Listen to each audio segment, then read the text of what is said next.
Take it easy.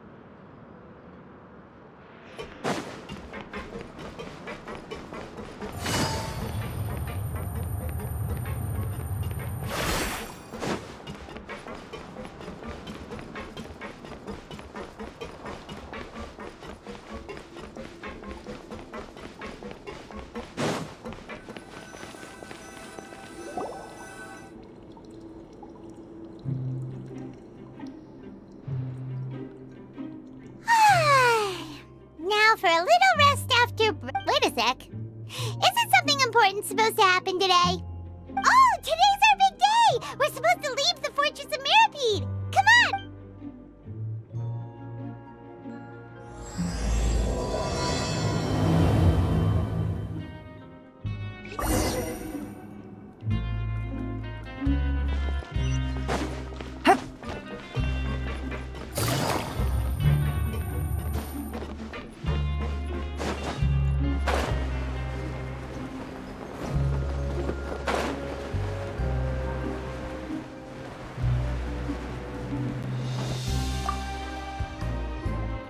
Please, sign here.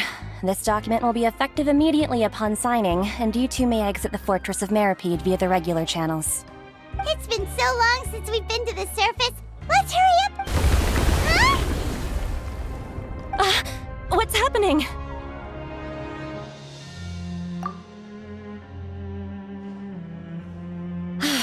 I'm fine, thanks. But I wonder what that tremor was just— Let's go ask the Duke!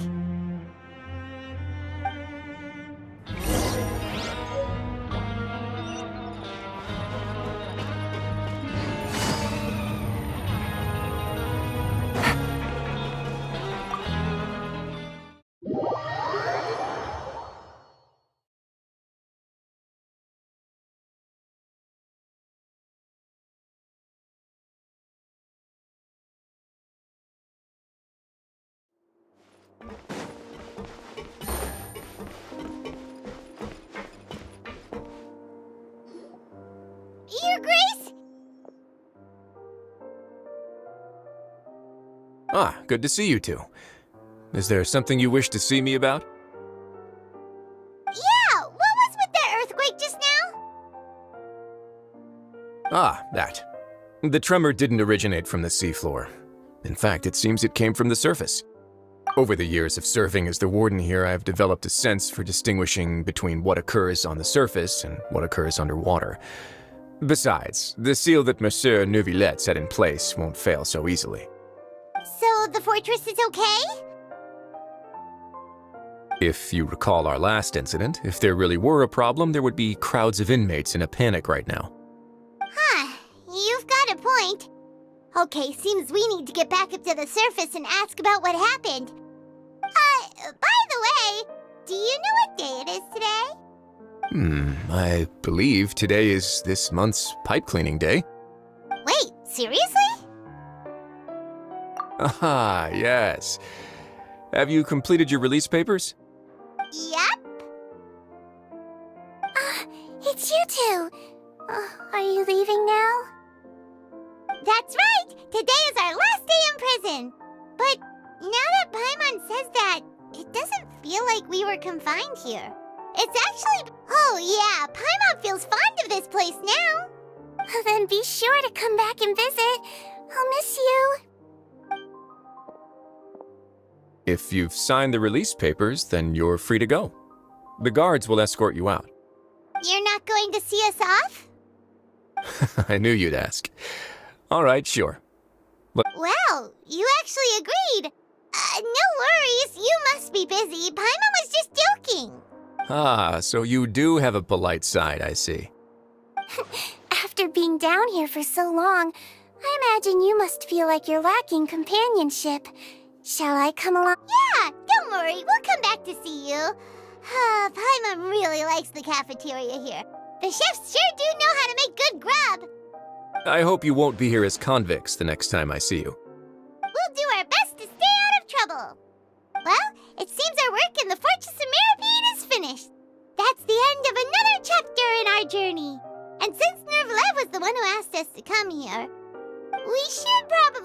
report to him now. Next, You're going to see Monsieur Nervillette? Please pass on our kind regards. I'm sure just your regards will do, no? I believe it would be the polite thing to do. You're right. I've heard the Palais has been terribly busy these days. Tell him that I hope he hasn't been overwhelmed by the recent string of troubles.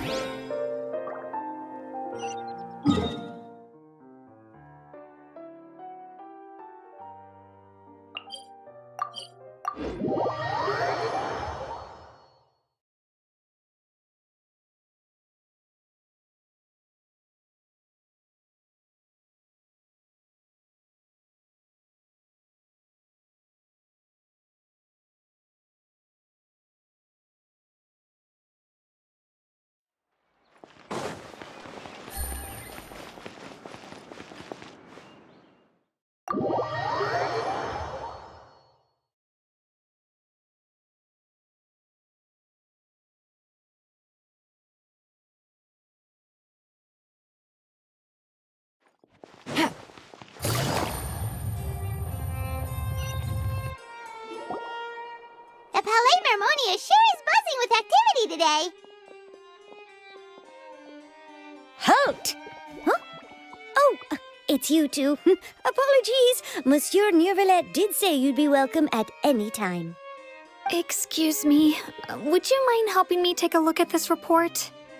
I'll be right there. Sorry, I've got my hands full here. You can see yourselves in. Everyone's so busy. Seems a lot.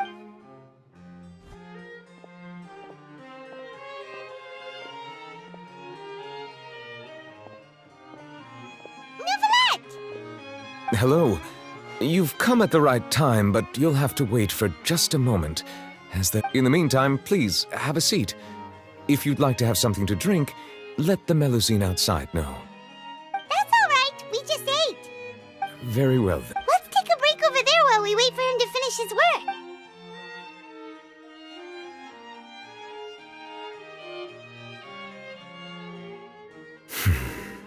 All right. That should wrap things up for now. Are you done with your work? Yes, sorry to keep you waiting. Today should be the day you were released from the Fortress of Meripede, and it appears that you have managed to complete all the release paperwork. That's right, and we came here to see you right away.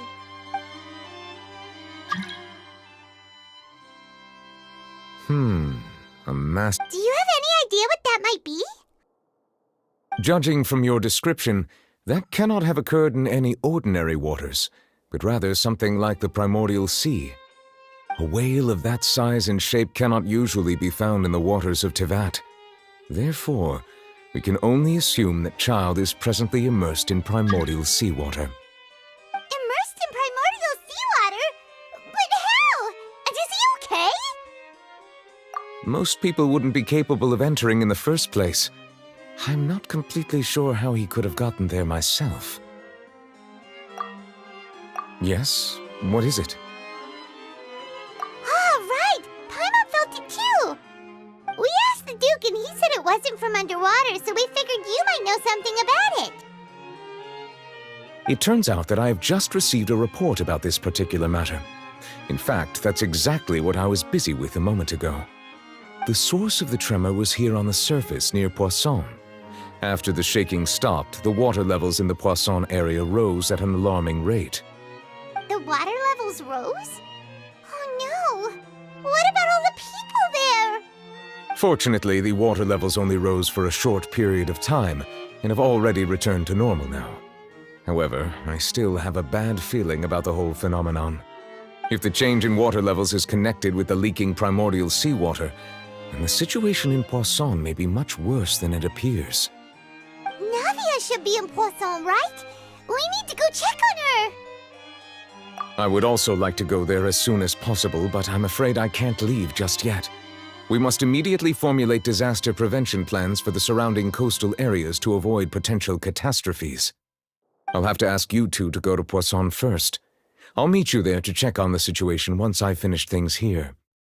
There's no time to lose! Let's get going! Please be careful.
seen a single soul all the way here.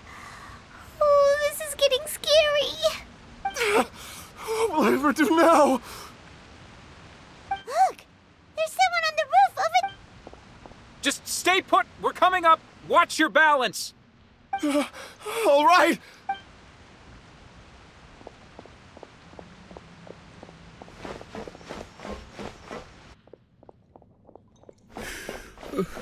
I'm not young anymore. How will I survive? Oh, he looks pretty sad. My leg! My leg! How could this have happened? It hurts! Just hang in there. Help is on the way. You c-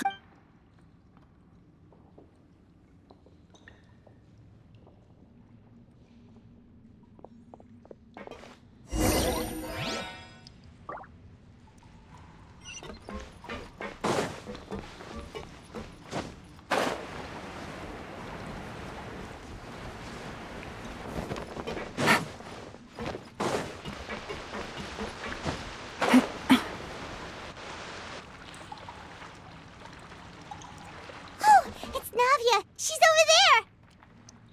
Hey, Navia, are you okay?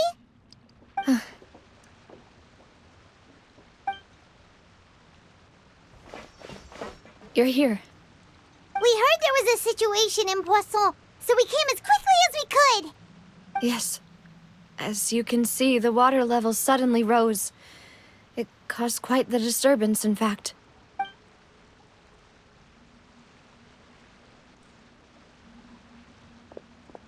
Demoiselle! There was a wounded resident next to a building southeast of here. We've already transported him to safety, but we've run out of medical supplies. He's wounded? How badly? He fell, so it's probably a broken leg. He's pretty shaken up. When the water level rose, he desperately climbed up to the roof. Once the... He jumped down then. Find the leader of Squad 1 and tell him to take the wounded resident to see a doctor. He should know where to go. Understood. I'll take over his search and rescue mission in the meantime. All right. You'll be in charge. I'm sorry. Where were we? This situation? Right. A little earlier, we suddenly heard a loud noise. At first, everyone thought that something might have exploded in the waterways. But before we knew it, water started pouring out from everywhere. The rushing water seemed a little odd, almost like the unique color of primordial seawater. Some people didn't realize the danger and thought it was just ordinary water, leaking from somewhere. Everyone on the street who happened to be close to the water didn't have a chance to escape. Those who realized what was happening started to flee in a panic, desperately trying to get to higher ground. Many were injured in the stampede, and some people fell from significant heights. The Spina di Rosula initiated rescue operations as quickly as possible, but there have been a lot of casualties. The water that flooded the area contained primordial seawater, so the lower levels of Poisson are still hazardous. To ensure everyone's safety, I've asked the people there to leave as soon as possible. No one knows if this could happen again. All we can do for now is try our best to help evacuate the residents. We still haven't completed the head count, but we'll have some numbers soon. How awful.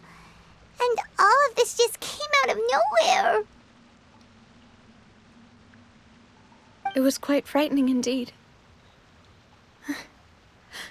I only wish that everything that just happened was a bad dream. Is there any way we can help, Navia? Thank you for being so willing to help in a moment of crisis like this. You don't know how much it means to me. I really can't express how grateful I am. Don't say that, Navia. That's what friends are for. Demoiselle! We've got a situation here! I'll be right there. Sorry, I need to go for now. she goes! Seems it might be a while before she can take a break.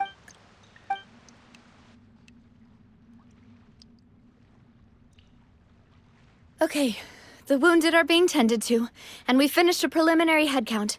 More support has just arrived, so I suppose I finally... Of course, we should remain ready for anything, and continue doing our best to rescue others. I'll be sure to have everyone at the Spina di Rosula ready to render assistance. Traveler, Paimon, would you two accompany me to my father? Huh? Right now? Thank you.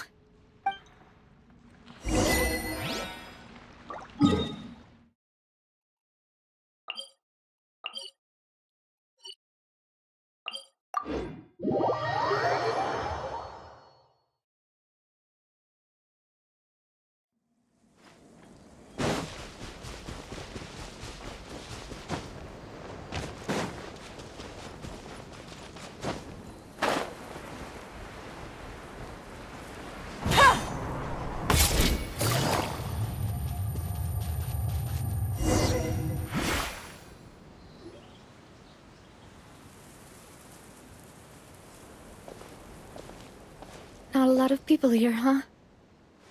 Well, given the time of day and the whole situation in Poisson, Paimon doesn't think there'd be a ton of people here. Right. That's how things are now. The living are so exhausted that they've no... Navia?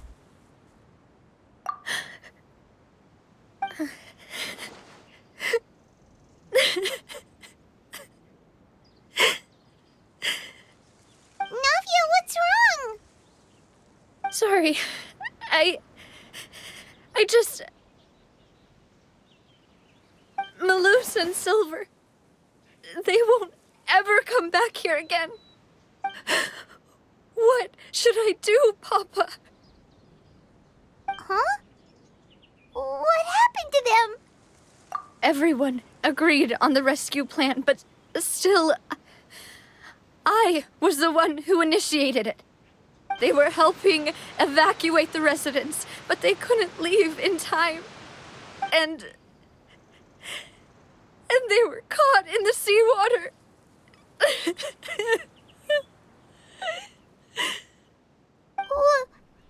What should we do? I've known them for so long. And I know they weren't afraid. But I could at least hold a funeral for my father. And I know where he rests. But as for Malus and Silver, they're just... gone. I just can't...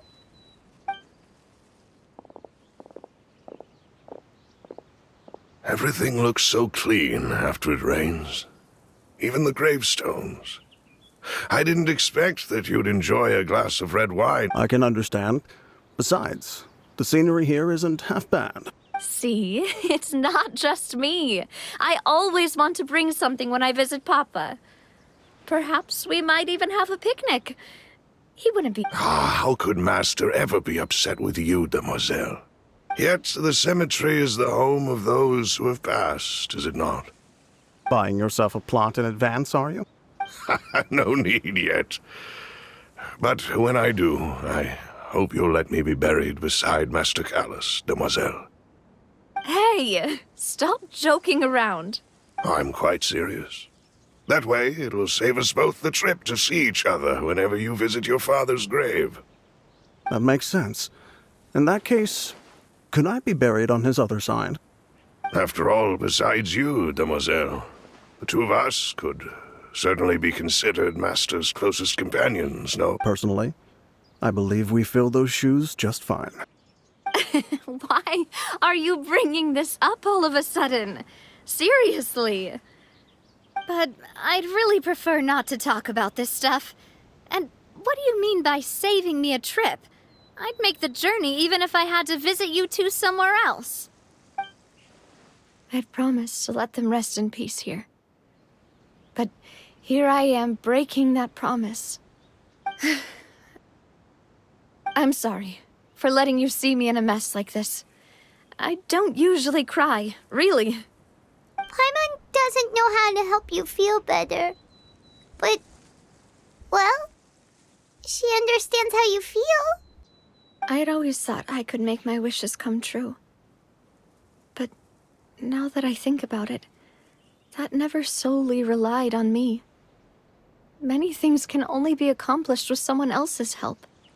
Malus and Silver have helped me so much. But by contrast, I could do nothing for them. I'm so sorry. You can spend as much time as you need here, Navia. We'll stay with you. Thank you. Right now, you don't know how much that means. By the way, you can have a look at this.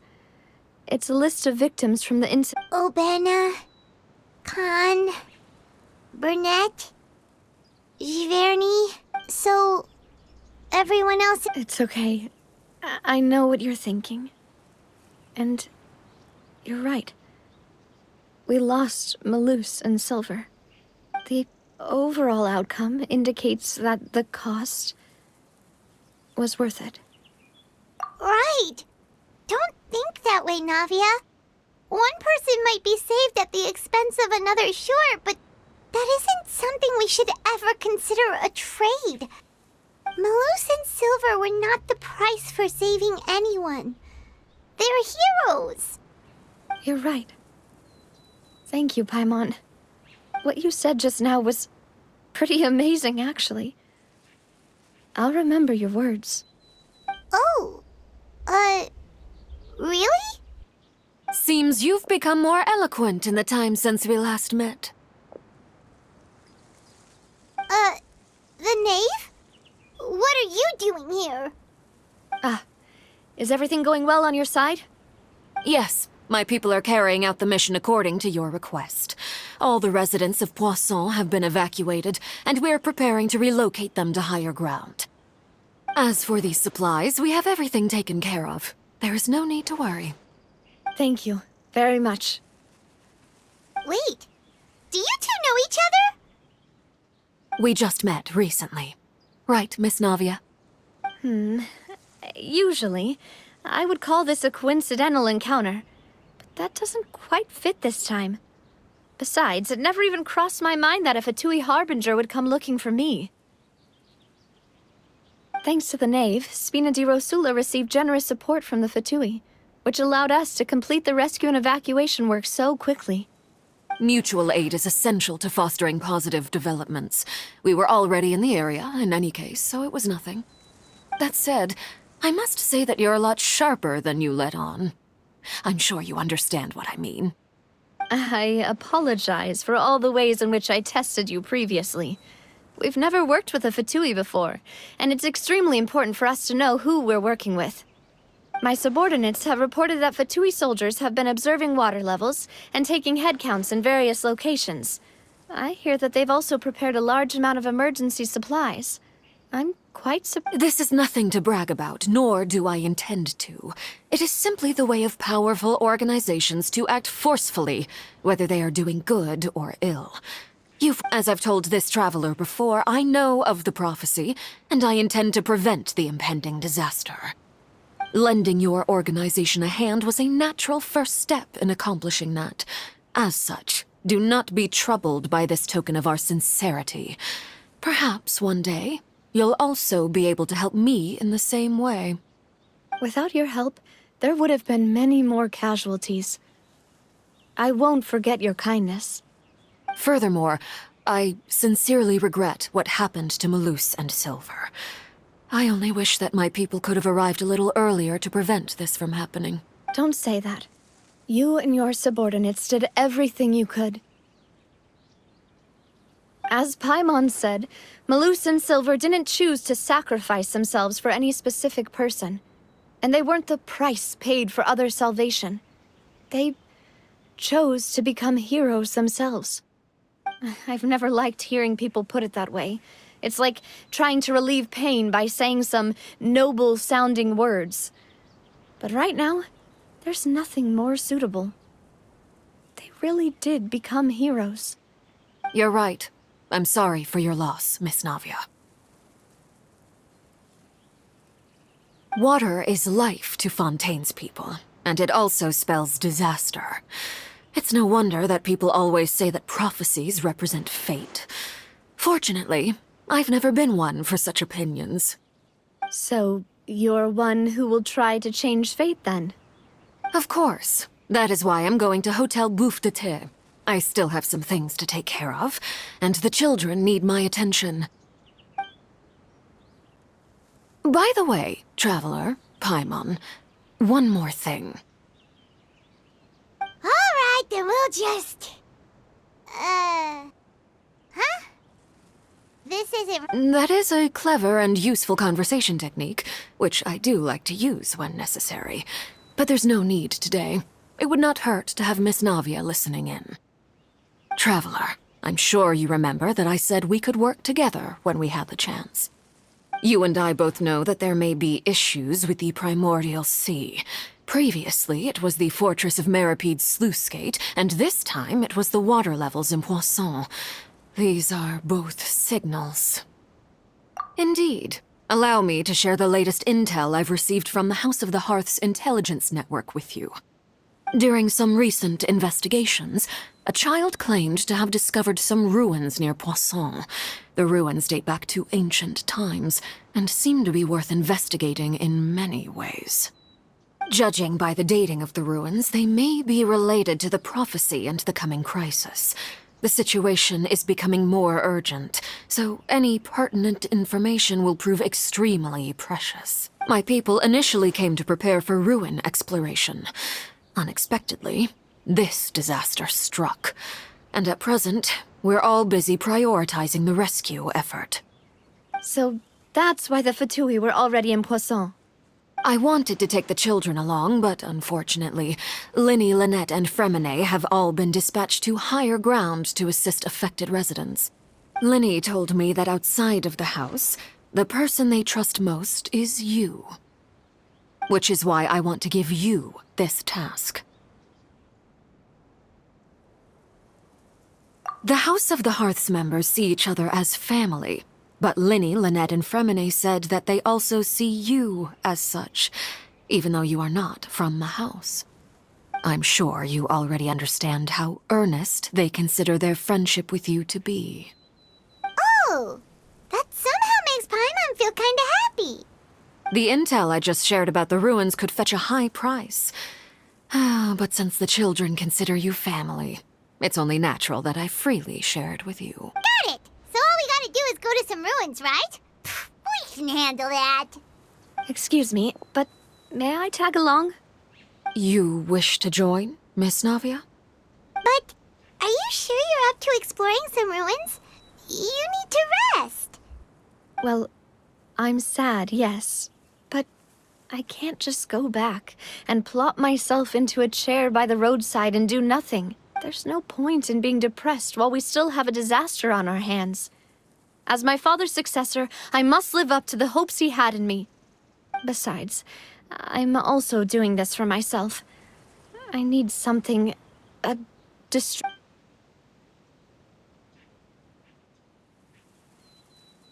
Since you put it that way, I have no objections. What do you say, Traveler? All right. The ruins are to the south of Poisson. Here's the map. Okay, the three of us will handle it. Come on, let's pack up and get going.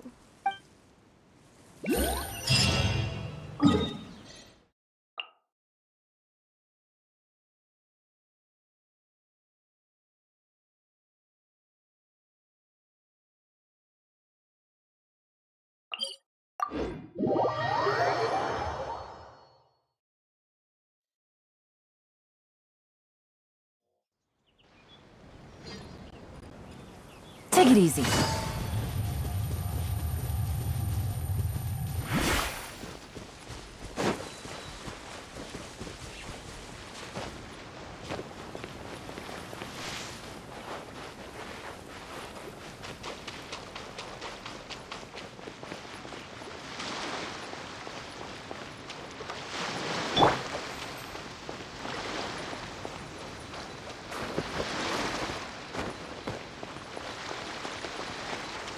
My apologies.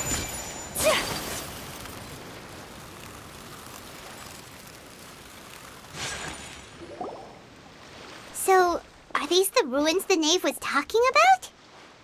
Whoa, talk about old. They seem to be pretty ancient, all right. Let's go in and have a look. Just be careful.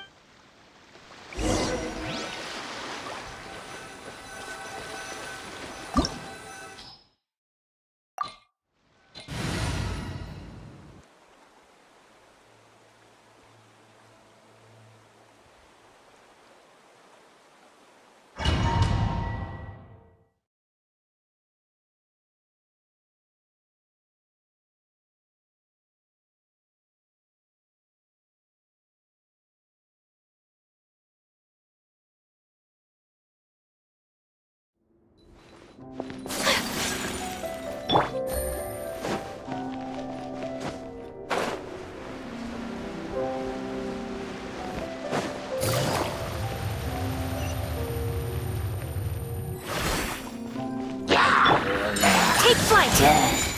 Emerge! Right here. Emerge!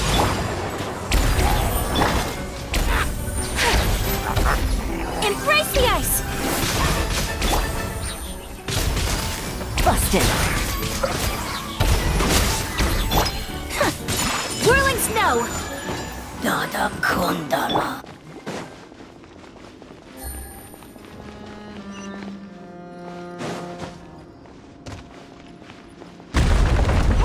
The floor here isn't safe.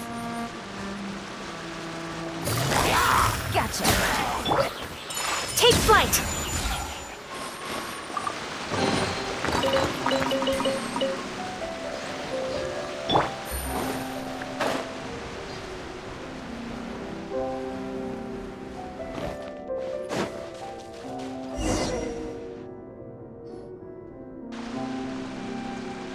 This place has also been contaminated by primordial seawater. Yeah. And a lot of it, too. A Fontanian would most likely dissolve the moment they fell in. Right! You can't go down if there's primordial seawater. It's too dangerous, and it won't be any help for you to just stay here. Don't get Paimon wrong. We're not saying you're useless. It's just that... No, you're right. I can't do anything in this situation. I'll leave this to you.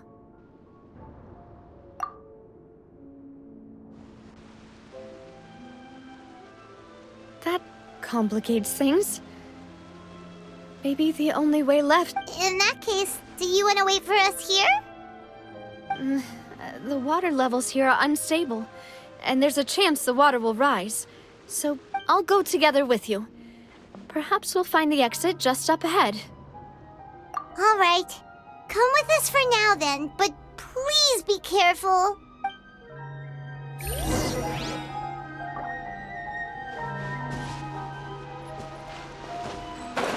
Oh no, it's a dead end! Let's try climbing over from the side.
Wait, there's something wrong with this bridge!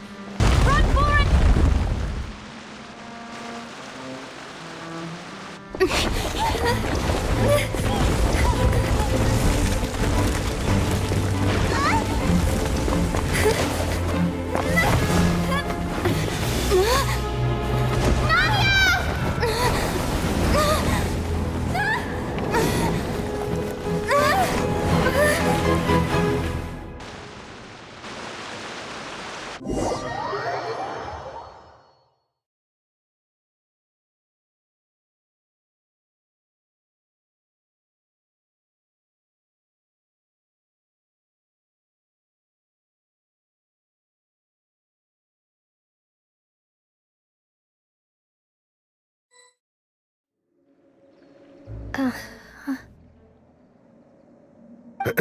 Demoiselle? Huh? Demoiselle, what are you doing here by yourself? Would you be standing here till dark if I hadn't come to get you? Maybe she just wants some time to herself, Maloose. Oh, was I? Yes, it would appear so. I must be. That's quite possible. However, you were the one that suggested we go out. Oh, right. It must have slipped my mind when I dozed off. This is a familiar feeling, yet. Is something the matter, Demoiselle? Oh, no. I was just trying to recall why we came out for a walk. Do you remember Mr. Giverny? He'd requested our help before with foreign merchants who had a debt dispute with him, and we'd resolved the matter not long ago. We were headed to see how things were going with him at the moment. Ah, right. Oh, Miss Navia. Ah, Mr. Maloose. And Mr. Silver, too. It's good to see all of you. How have you been? I've been great. Thanks to your help, those bothersome merchants finally realized that I wasn't the one they were looking for.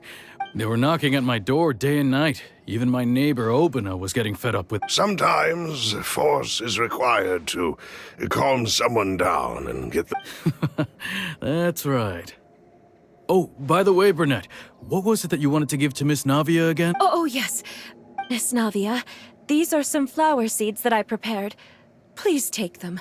I don't know what we would have done without your help, so this is a little token of our appreciation. I hope you won't refuse. Ah, did you cultivate them yourself? Thank you so much. Why, we can have as many pots as you'd like, Demoiselle. Perfect. In that case, we'll swap out some of the decorative plants for some of... Very well. Wait. Something's... Excuse me, madam. If I'm not mistaken, your name is Burnett. That's right. No, it's nothing. This is the first time we've ever met, but your name seemed familiar to me. I've heard this name before. Sometime... And why are there so few people around here? We must mind the time, Demoiselle. We still have important things to attend to today. Huh? We do? Well, now, did you forget? Miss Navia, here you are. I've been looking for you. Please, come to the Opera House. Your trial is about to begin. My trial? Wait, why would I need to go to the Opera House? Yes, she's right, Demoiselle. It's just about time now, so we should get going. Oh?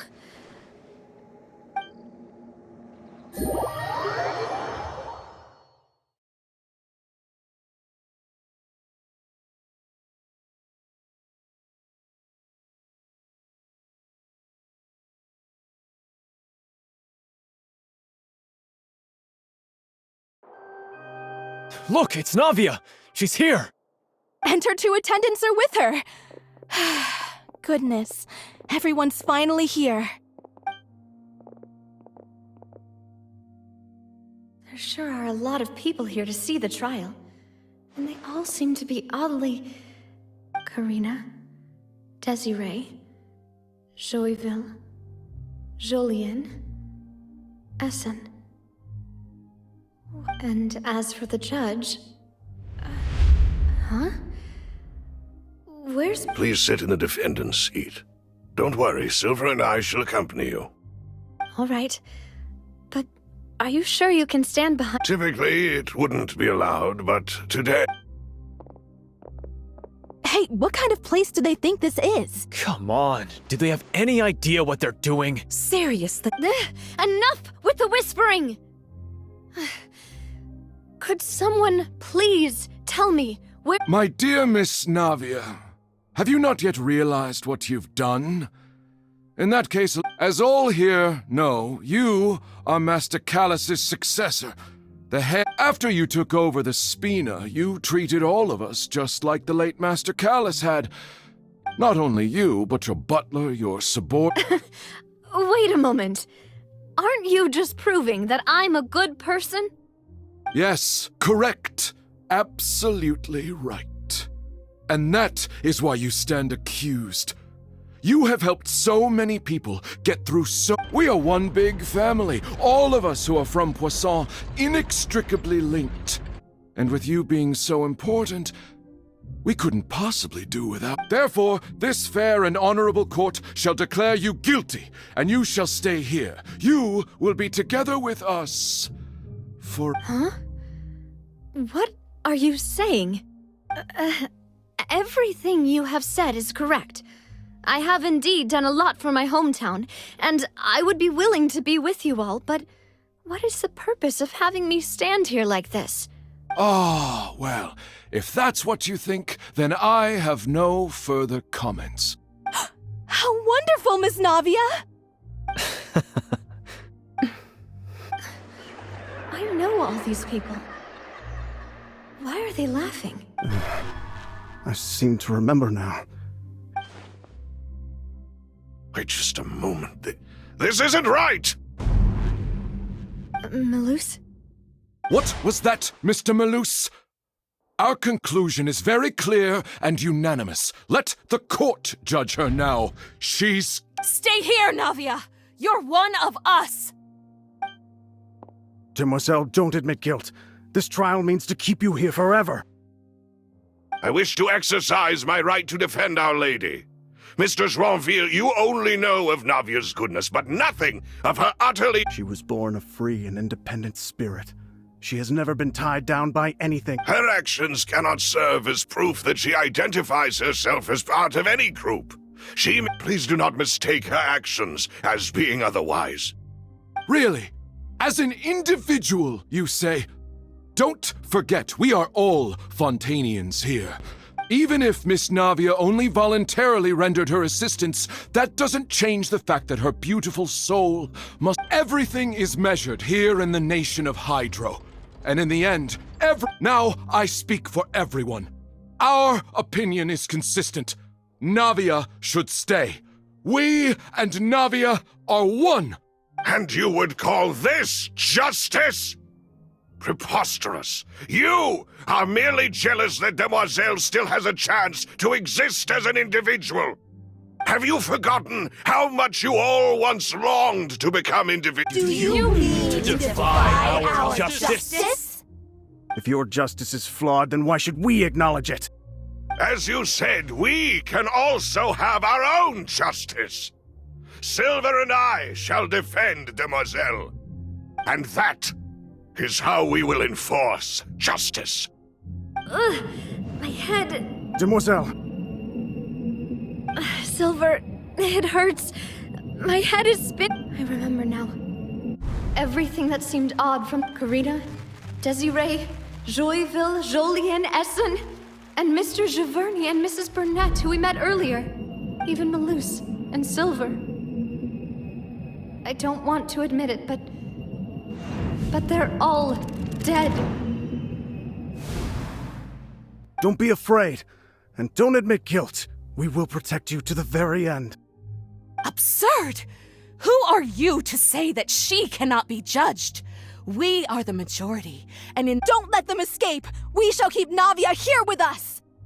Mr. Malus and Mr. Silver, must you be so stubborn? How could the two of you possibly hope to stand against the collective? Do not resist. This judgment is fair and just. Navia belongs to us. After all that happened, she should not be left alone in Poisson. What are you saying? No more excuses! She says we're jealous. Jealous? How could she possibly be an independent individual? What's with these people? Who's jealous of her? She belongs to us! Miss Navia. Silence! That's...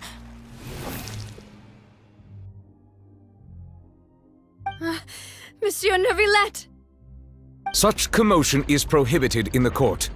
The accusations you just presented are nonsense and cannot constitute a proper... The court will adjourn for the rest of the day.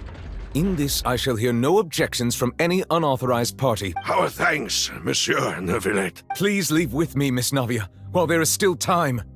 But... Go on now, Demoiselle.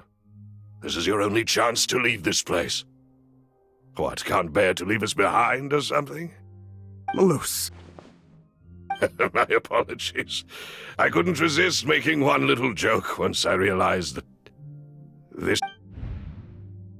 Malus. Silver. Quickly! You must come now!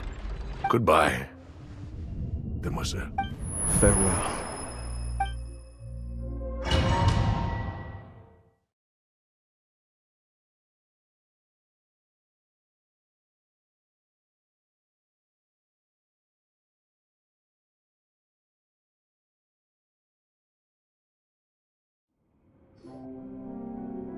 No, wait!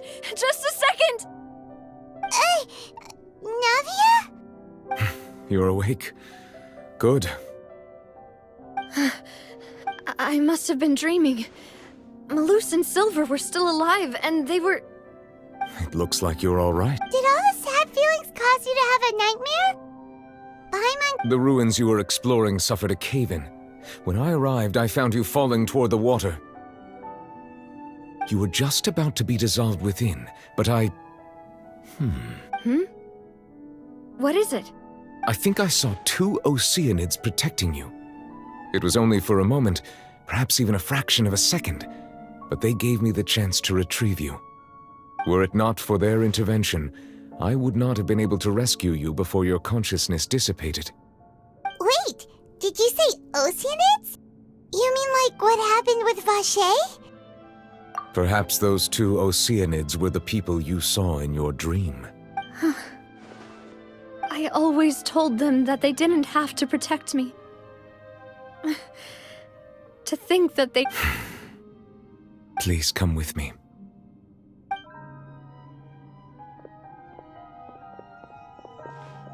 Neverlet, are you okay? Oh, I am quite all right. Perhaps there's something we could... Why do you look so... Oh, Paimon knows. You're the type who feels awkward when there's nothing to talk about. I merely thought that we should give Navia some time to herself. Huh? Why didn't you just say so then? Don't you think it's even more awkward to call us over like this and then have no... I suppose so. Ah, Sigewinne. I hope all is well with her these days. Her work in the fortress of Merop... No way! Don't worry. She's doing fine down there. She's in a... I see. Well, that is good. I have always worried that Sigewinne would need a lot of time to understand the world of humanity. Oh, and the Duke also says hi! Even though Sigewinne made him do that. He hopes that you haven't been overwhelmed by all that's happened lately. Thank you. I have indeed been busy lately, and I also hope that everything is going well in the fortress of Meropide. He still doesn't know what to tell. So, Neverlet, Yes, of course. this isn't going anywhere. Let's try something else. How did you find these ruins? Did the knave tell you? Yes, in fact. I had arranged to meet you in Poisson, but when I arrived, I discovered that the Fatui were helping the residents evacuate. They had even transported a large quantity of... Amid my astonishment, I ran into the knave, and we had a chat. She informed... Yeah, we originally planned to meet up with you, but we thought you might still be busy with all those official documents. We didn't...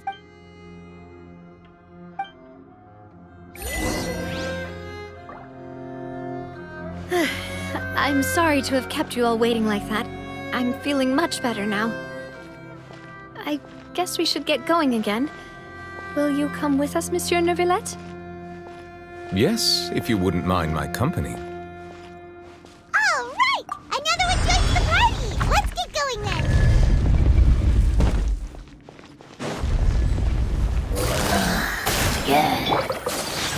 Whirling snow!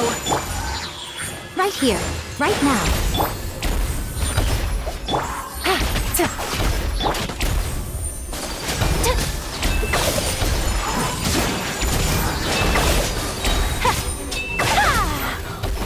Dada Kundala.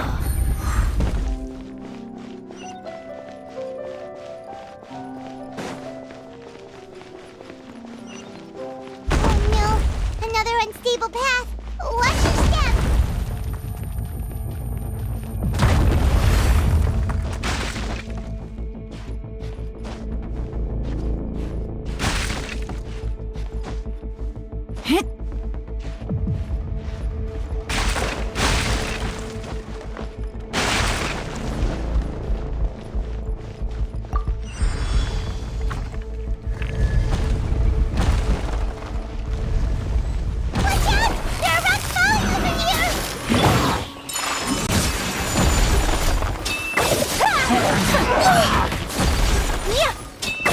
Almost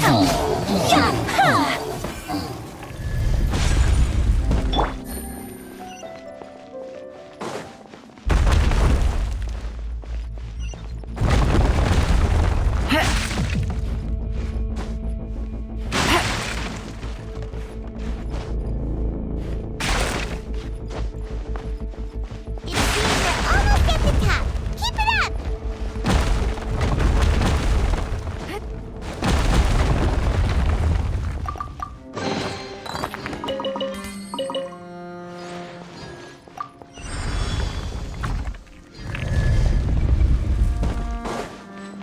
Yeah.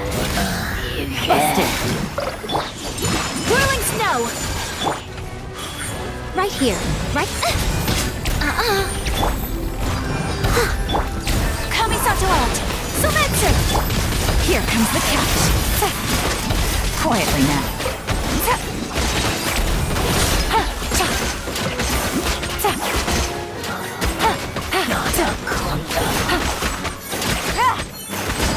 Gotcha.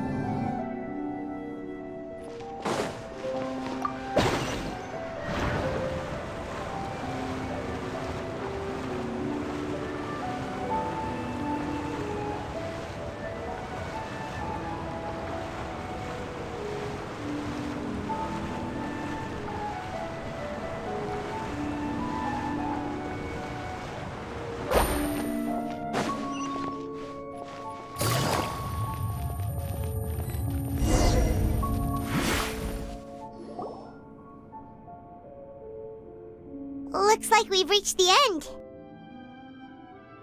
This is the place? There should not be any other hidden spaces in The path sure had some twists and turns, but it turns out that this place isn't actually that big.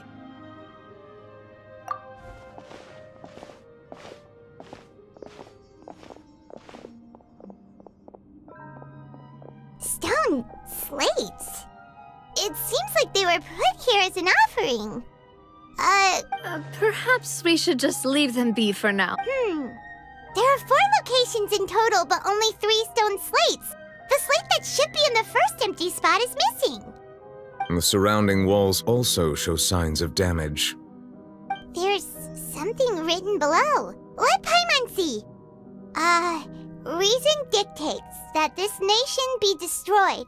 I shall record the history of its It feels like someone left these slates and these words here for a purpose.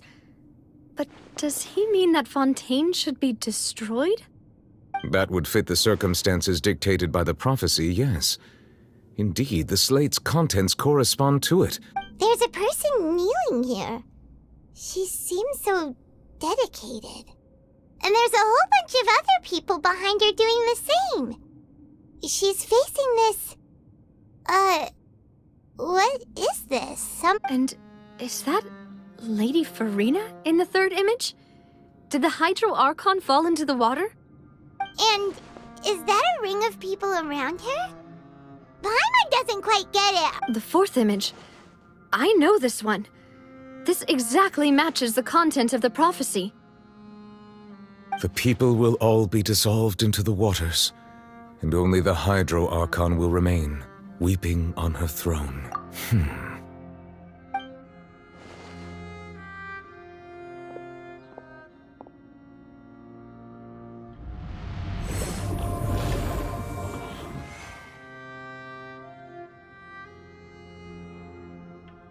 More information should be hidden in these slates, but I fear I cannot easily uncover it, most likely due to us missing the first slate. Don't blame yourself, Monsieur Neuvillette.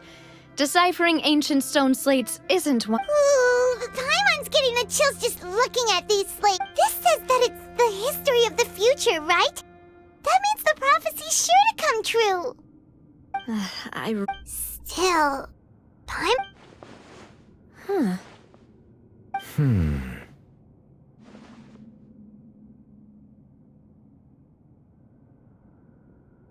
That's right! If the images are in chronological order, shouldn't the fourth, the waters drowning Fontaine, come before the third, where the Hydro Archon herself falls into the water? And yet the order is reversed here.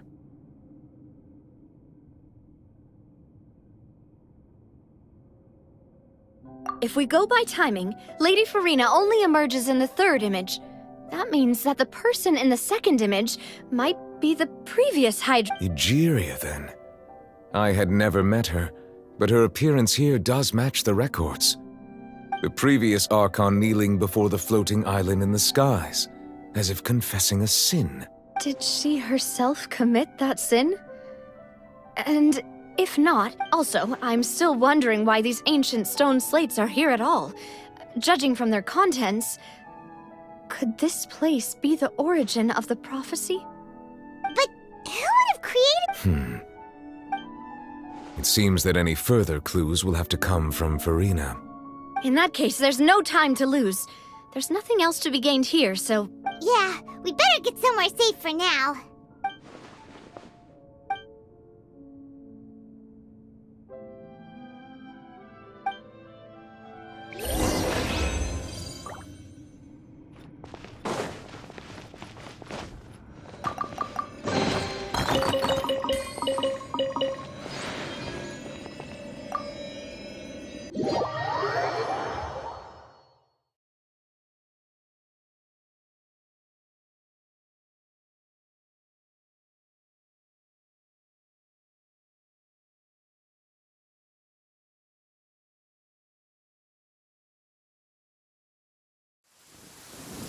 Let's split up here. I'm going to check on what's happening with the Spina. You know how it is. There's something... You still have energy for that, Navia? Behind... Just head back to the Fleuve Cendre and have a rest then. Thanks. I'll depart as well. Thanks for your hard work today. Traveler, I will go talk to Farina tomorrow morning to ask about the stone. I'm sure that you're concerned about this matter as well. If you have time, drop by my office. Are you really going to talk to her about this directly? Will that be a problem? She has long been harboring secrets and will not give them up easily, which makes it all the more my duty to ensure that she understands. All right, we'll leave it in your hands then. You're probably the best person to talk to her anyway. I will be carefully considering my words tonight. Traveler, Paimon, our safe house at the Fleuve Cendre is always open.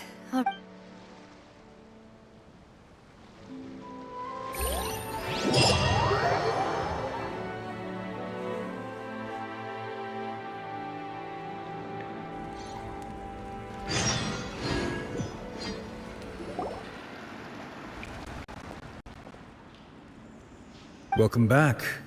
We've got a special... Yay! And there's good food too! Navia! Ooh, desserts! Nice! These are all Paimon's! Paimon's already starting to forget what happened today. Oh, that voice. Is that who I think it is? Huh? It's you two. What are you doing in Fontaine?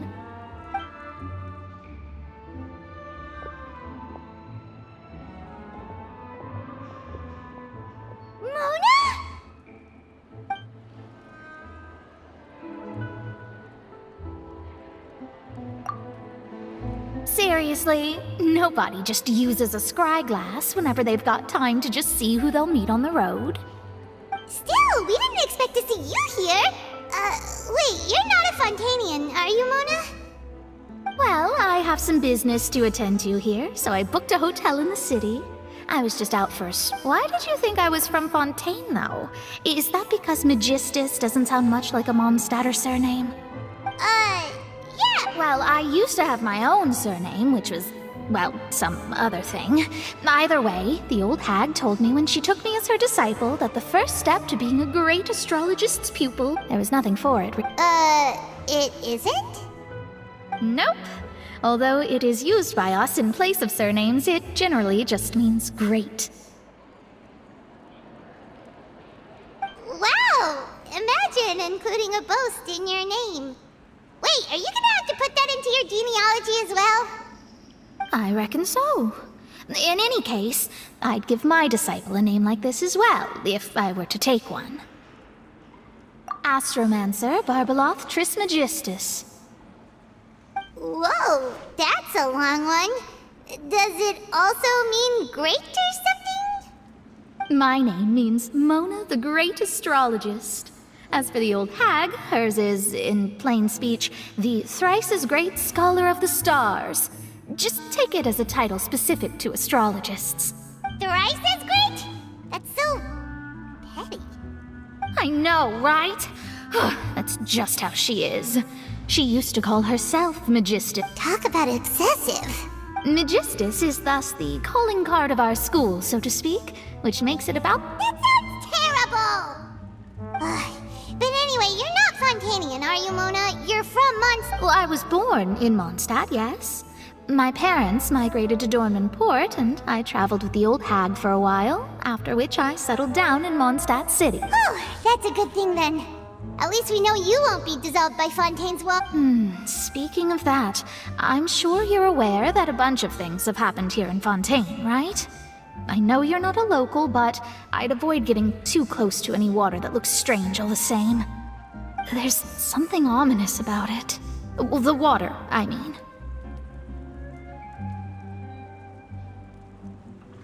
That was the main reason, yes. Just a while back, the Steambird invited me to take part in a panel and speak about the circulation of the prophecies and The invitation was sent quite early on. I don't think anyone expected Fontaine to be in this much trouble. What do you make of that prophecy, Mona? Just tell us what you think as an astrologist. Your word would go a long way to make things more certain and less... What I can tell you is that I'm an astrologist, and that this prophecy concerns the fate of Fontaine. Even that of all Tevat. Ascertaining this is akin to reading the fortune of the whole world. I'm afraid that this is not something that just anyone can do. If I could do it, you would no longer call me an astrologist, but a visionary. But on the flip side, the prophecy is so huge and powerful that it must surely come from a powerful visionary. A visionary? Sounds really powerful and all. Of course. The old hag could do it, and I'd bet there are others amongst those Hexenzirkel colleagues. Are you sure? All right, I'll help you. It isn't often that I see you with such a serious look on your face. Thanks, Mona! You're amazing as always! Oh, well, this is something only I can do after all. So yes, your praises are quite welcome. That's the greatest of astrologists for you! Of all the people we know, you know the stars the... Indeed. That's the spirit. Oh, sorry. I came to see what all the commotion was about. If there's anything you need, do not hesitate to inform the Spina di Rosula. Oh, whoops. Guess we were getting a little too carried away there. Well, I'll go tend to my own business now. If I receive any news, I'll be sure to come find you to it. And there she goes, quick as rushing water. And here we are with the Spina guy giving us suspicious looks. Right, but we were able to recruit Mona's help, didn't we? Our Fontanian friends will thank us someday.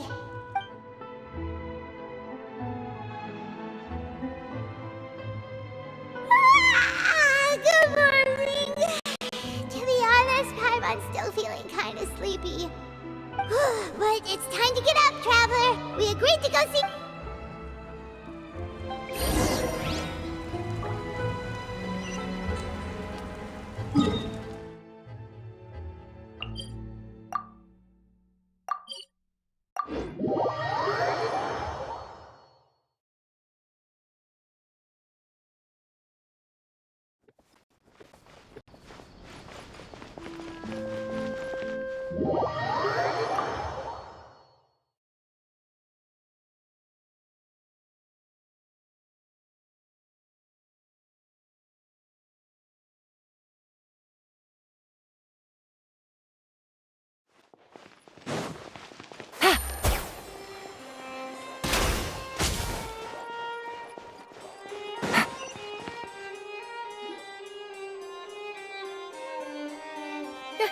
You're here! Finally! Is something wrong? Monsieur Neurvalette and Lady Farina, they seem to have gotten into a dispute.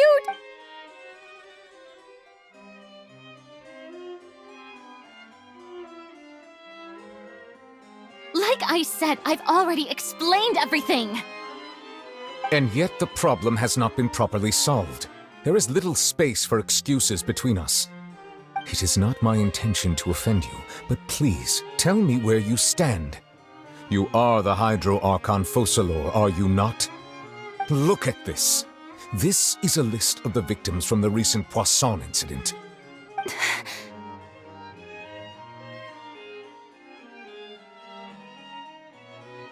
You mean... they're all... We did not arrive in time to avert this disaster, and I will not have it happen again. I will say this once more. You must tell me everything you know. Yesterday, I found 3 stone slates in some ancient ruins near Poisson. Do you know anything about those? Seriously? You're questioning me like this is a court case now. I don't know anything about that. But you found them in some ancient ruins, you say? That's correct, which is why I came to ask you some questions. There should have been 4 slates, but one of them was missing. The other 3 feature different images that seem to correlate to the prophecy. The prophecy? The second of these slates depicts the previous Hydro Archon Egeria kneeling before a floating island in the sky, as if confessing something. Do you know nothing of this either? I don't. I've never seen such slates. I'll ask you again. Do you really have no information regarding the previous Archon? My deciphering of the slates indicates that the Hydro Archon Egeria once had to confess to, or apologize for, a certain sin. If anyone would know about it, it should be you. All gods don't have the same secrets, you know. She was herself and I'm me. Is it really so strange that I know nothing? I understand your concerns, but I'm sorry. I just don't have anything to tell you. Forgive me for saying this now, Lady Farina, but I have long known of your various secret investigations into certain matters. There are several indications that you have been investigating the prophecy on the sly. This is not strange in itself, considering that you are the Hydro Archon.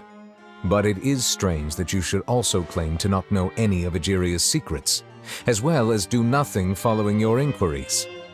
You have never been as superficial as you have presented yourself to be, nor are you a fool. And yet, your behavior is very inconsistent.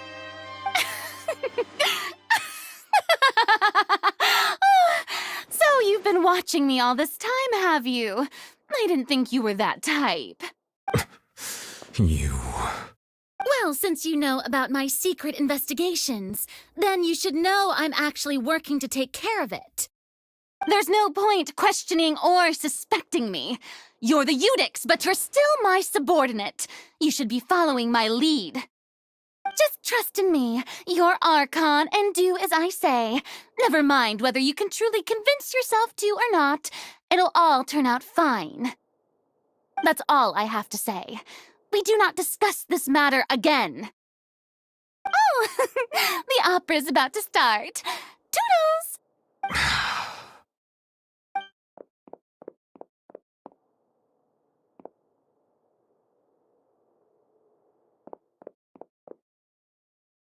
Did Farina not notice us standing by the door? Wonder what's up with her. She was smiling. She didn't seem in the mood to care if we were listening in or not. I assume you've been outside for a while now? Oh, you noticed. Seems Farina didn't even realize we were here. She was in a great panic, though I cannot discern the reason. Our discussion reached impasses time and again, a state of affairs that we cannot allow to Still, I do not understand. Dialogue is the basis for understanding, so why did she keep refusing to engage?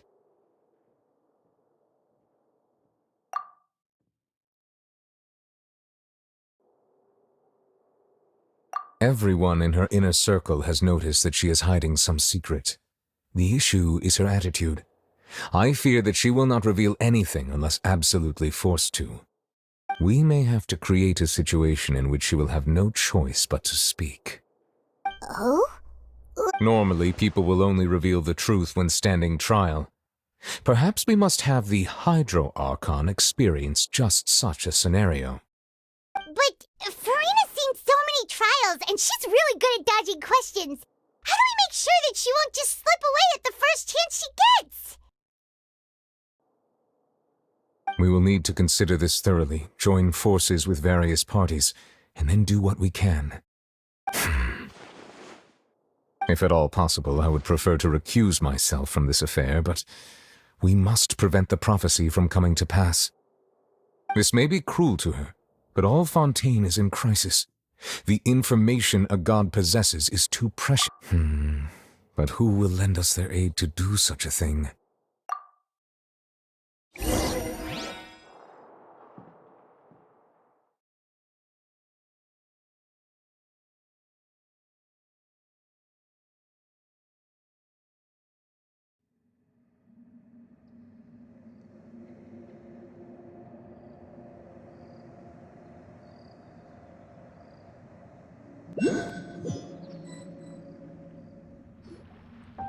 Well, that's everyone, huh?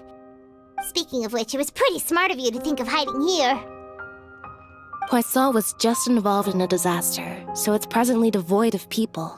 That naturally makes it the best choice. And here you are drinking tea like it's the most natural thing in the world, huh? That's what family should do. Sit and enjoy a leisurely time together. It's nice to enjoy tea here, you know? Care for a cup? Lend me your ears, everyone. Or perhaps one of you might like to start us off. How about you, friend? Me? Then, how about you, good sir? I fear that I will cause the mood on this boat to become as somber as it is in court. Well then, I guess we're lucky we've got a local like me to organize things. Wonderful, the spotlight at... That was a little long-winded, don't you think? Oh, you might be right.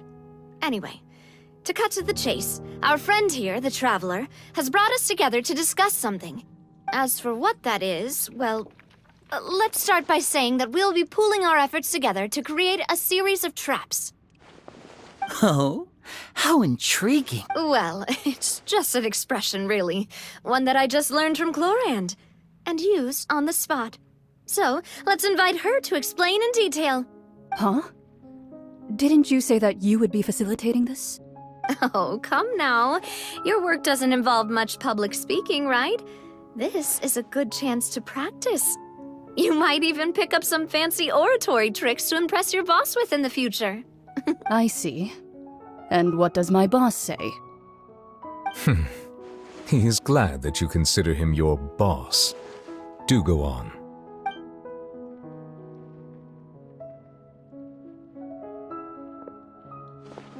In that case, do any of you have experience hunting? Not that I recall. Fremine and I once used a wooden stick in a basket to catch wild rabbits when we were younger. As for Lynette, oh, right. You were sick that day, weren't you? I've also gone diving to catch some fish before. I'm afraid not. You may or may not have heard, but Fontaine once played host to a group known as the Marechaussee Hunters. Though that was their name, they did not hunt animals, but rather various monsters left behind by the ancient dynasty of King Remus. Today, Fontaine's monster population has already thinned greatly, so the hunters have blended back into society, taking up arms in other lines of work. They even... A trap comprises of the following components: bait, a trigger, and a containment device. Sometimes a lethal implement will also be necessary to deal with the prey. So, if we were to build a trap together, right now, what would you choose to build it with? For me, I would prefer something basket-shaped. Pigeons and rabbits will see the bait and naturally enter the snare. Our line of work requires a deft hand, and we're some of the best in the industry, so you can count on our techniques. You used some of those techniques while moving the people of Poisson, didn't you? My subordinates mentioned that you even performed some magic for the bawling children. Yes, and I even managed to gather some intelligence in the meantime. I'm quite the multitasker if I do say so myself. I'm afraid I can't claim that as my strong suit. I prefer more stable methods, like placing bait in the water. Calm and steady. Exactly the kind of person who would catch loads of fish. And I can be their assistant. With discretion, I'm sure. I'd probably use some sort of mechanical animal. Papa once bought me some small clockwork squirrels, mice, and such. When placed in the forest, they can attract others of their kind. I remember that you liked those too, didn't you? I did. And that would be a good way to go about it. If they're realistic enough, animals of the same kind will follow them all the way to the trap. What about you, Monsieur Neuvillette? I fear I do not have any related experience. That makes sense. You usually solve problems directly, without the use of any such tricks. But I do have one more question for you, monsieur. If we were to create a trap now, how would you design it? I would like for it to be effective, but bring no harm to the prey. A more gentle trap would be ideal. Kind as always. However, our intention doesn't necessarily change the containment device and the type of... If we wanted to kill the prey in one strike, we would need a powerful implement. However, that also goes for prey that must be captured and safely contained. Wait, why's that? Only a hunter who's a true expert at subduing their prey can snare it without harming it. The line that divides life and death is often exceedingly thin. So are we going hunting together? We hadn't thought of seeing ourselves as hunters. It kinda works, but... If our means of capturing and dealing with our prey is to put them on trial, then the hunting metaphor is actually quite accurate. But we shall require much more courage than any hunter to judge a god, a being whose seat is an exalted throne. Oh, so that's what's going on. Sounds very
It's been a tough few days, hasn't it? So much has been happening. Paimon didn't think the meetings would go on for so long, but Paimon thought they'd be at least a little frightened. Well, Fremine was, now that Paimon thinks about it, but everyone else just looked a little surprised.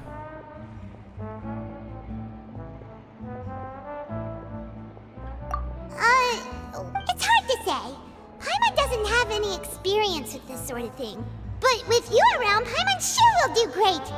After all, you're the most reliable person in the world, aren't you? Did you just pour some tea? Paimon didn't notice you doing that at all. Then what's that? Paimon's never seen that cup before. Don't be frightened. I'm just joining you two for tea. I merely refrained from saying anything till... Who's that voice? Aw, have you forgotten me already? Wait, you are familiar. You're the voice we heard from the sky in Sumeru. The voice from the sky, I fear that description is wrong. Though, not completely wrong. You're feeling lost now, just as you were feeling previously. I sensed that confusion and thus came to you. Guiding people is an irresistible hobby of mine, after all. Consider me a passerby, just accepting a commission from my friend's disciple on a whim.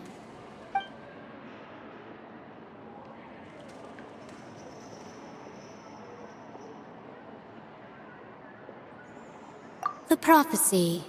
Yes, what has been prophesied will be fulfilled. You may view such things as the history of the future. What? Then is there any way we can stop it? I believe you have witnessed a failed attempt with your own eyes. Can everything in Teyvat so easily be changed? Ah, so you've caught on. Just as prophecies are usually only the future as seen from the perspectives of the gods, could things be happening in hidden corners? Are the things that you shall see different from the fate that the gods... What is she talking about? It all sounds really impressive and important and stuff. I believe that you understand, right? Some things are insignificant, but others you must reach out to change. Ultimately, fate shall serve as your only guide, no matter what will happen in Teyvat's future. This was good tea, by the way. Thank you for your hospitality. The voice.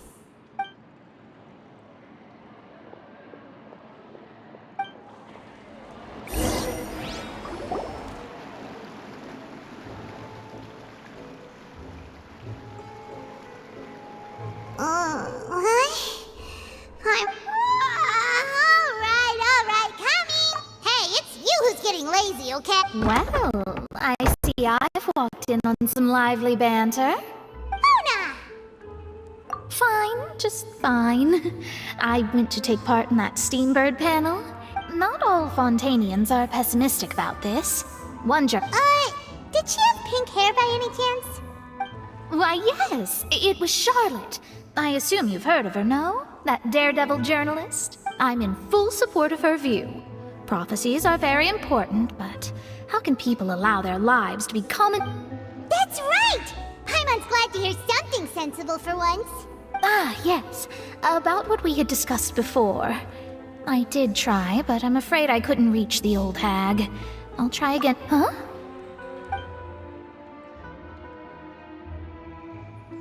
Goodness gracious. Are you serious? She said that even the god's gaze has blind spots. Pretty bold if you ask Paimon. Most people would believe the gods to be all-knowing, right? The Hexen Circle members are certainly anything but ordinary. As for the mage named N, the old hag has mentioned her a few times. She said that ensign, but I've never met her. And if she were still alive, she'd be... Well, suffice it to say that the hag's at least a few hundred now, and... Whoa. The Hexen Circle sounds like a scary group. But they must really stay in shape to live so long. Their abilities alone are pretty terrifying. If she came to see you personally, then the problem you're facing must truly be of great importance. Well, it's not like Paimon could understand anything she said. Yes, she was quite cryptic, but I suspect she means that there's... Perhaps it is something that you cannot know, right?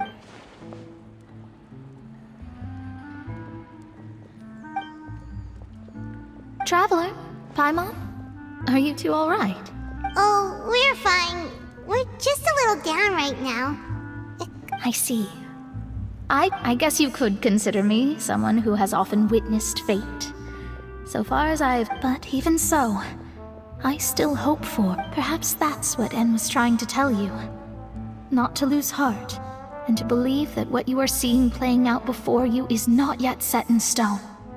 I did originally think of steering clear of all this, but I couldn't. Even if this is all futile. Huh. You do have a point. There I go, talking about astrological principles again. It was worth trying to comfort you, even if only a little.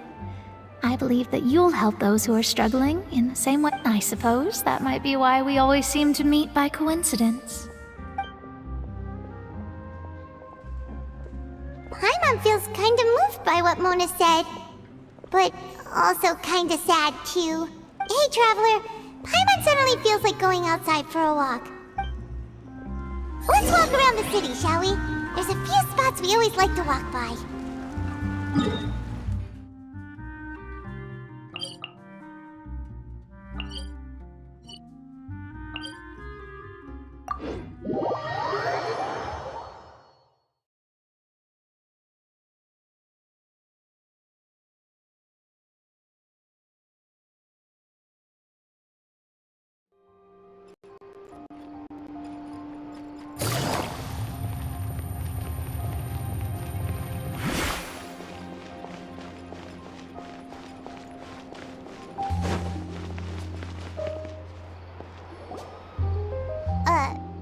Huh?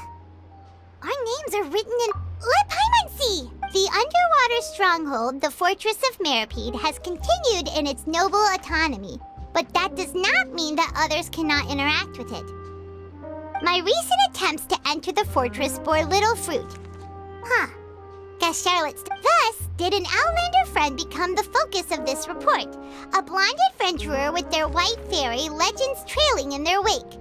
It is said that this mysterious... So while the fortress's interior remains a mystery behind closed doors, do not fear, for the tales of the Traveler, journalist Charlotte's biggest scoop yet, the Traveler's Trail, Charlotte took so many awesome photos of us and we never even noticed her. She hasn't been able to get a hold of anything at the fortress, so... seriously? Well, fine.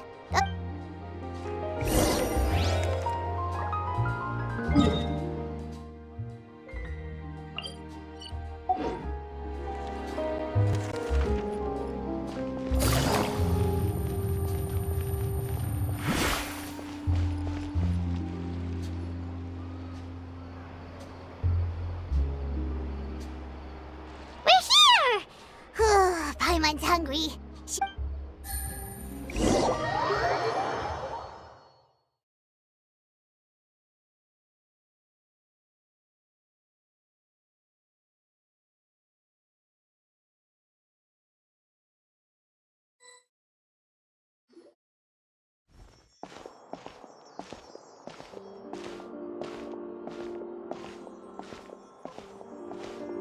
Hey, quick! Look! That's the limited edition only 16 slices a day cake! It was so delicious the last time we tried it, despite the tense situation we were in. Let's give it a... 1 slice of cake, please. Someone showed up after all! Oh, wait, you're the one from the Palais Mermonia. Oh, are you here to buy cake too? It seems Monsieur Nervalette was right. You really can eat. Wait, did he really say something like that? That's right. Even he has his own preferences when it comes to food. As for me, I love the cake and coffee. Do you come here often? Usually every day. Every day? It's part of my daily schedule, apart from work. I shall have my cake and coffee. Then what if someone told you one day that this place would be closing soon, and you wouldn't get to eat cake? But why would it... Well, Paimon doesn't know either, but... maybe... Oh, the prophecy. To be honest, I haven't paid much attention to... No, it's the same for eating in general. You might not be able to eat tomorrow, but if you can do so today, then you should... Huh. Don't be sad. Excuse me, could I have 2 more slices of cake to go? These 2 slices are for you. Sijuin said that this kind of expression you're making is what humans call being sad. Oh, you know Sijuin? I sure do. She was born before me, and she sometimes comes to the surface to teach us things about... She said that humans are creatures that are saddened easily. Yes, I've got something else to do, so I'll be going now. You two try to stay in a good mood after eating, all right? Bye.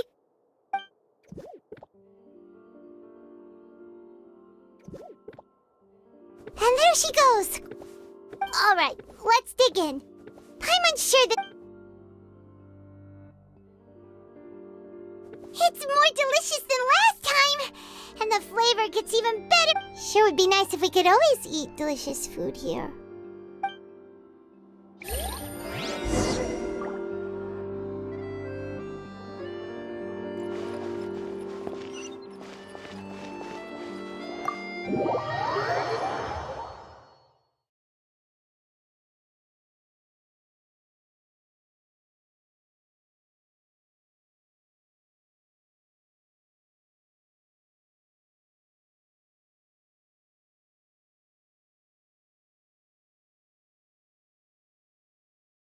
Oh, we're near the Seabird office. Let's go look for Charlotte and have a chat.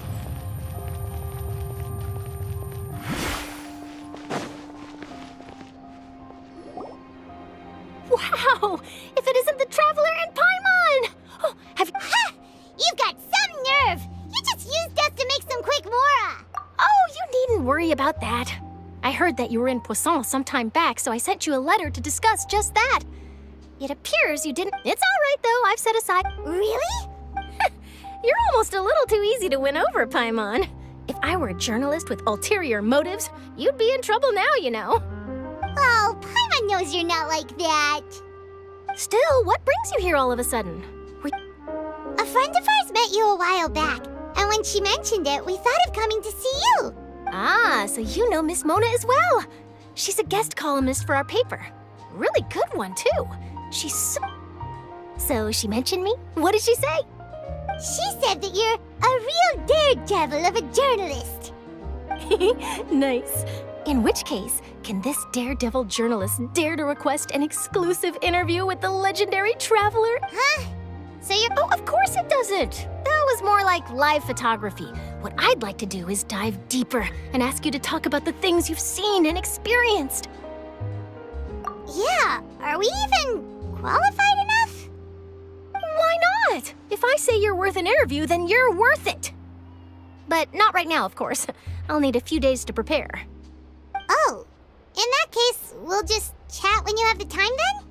Oh, so that's a yes? Ooh, splendid! I'll tell the editor-in-chief immediately. I'll have to apply for lighting, venues. Whew, so much to get done now.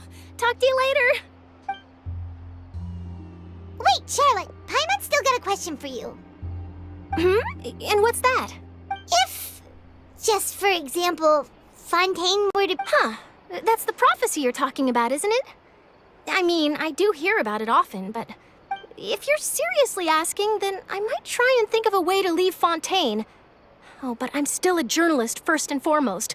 That means I have a duty to be reporting from... From what I've seen, most people don't know what they'd do should the worst come to pass. In truth, it might... So in all likelihood, I'd probably still be prepping at the office for that interview of ours. Just think about it. If this nation really were to be suddenly destroyed tomorrow, but I still successful... And then do you know what I'd do? Well, I'd write that story, send it for printing. I'm not a dreamer, nor am I a workaholic. But I do love my job. But anyway, that's my answer. And on that note... That's so nice. Anyway, let's go and take a look at the sea, shall we?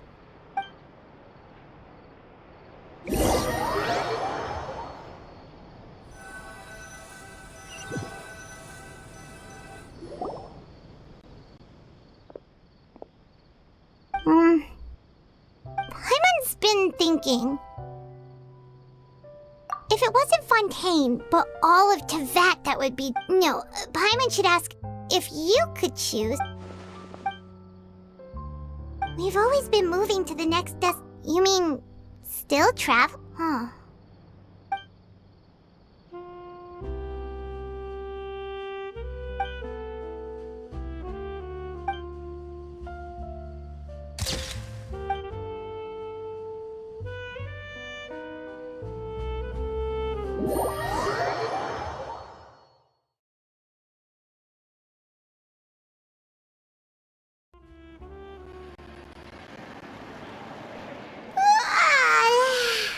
Feels like it'll grow more, but it's still better than the Fortress of Meripede, that's for sure. It's not... Ah, so the two of you are still here. Oh, you're from the Palais Mermonia, aren't you? Yes, I'm Isadora. Monsieur Nervillet sent me to look for you two before. I heard... Not at all. I'm well aware that you're friends of his.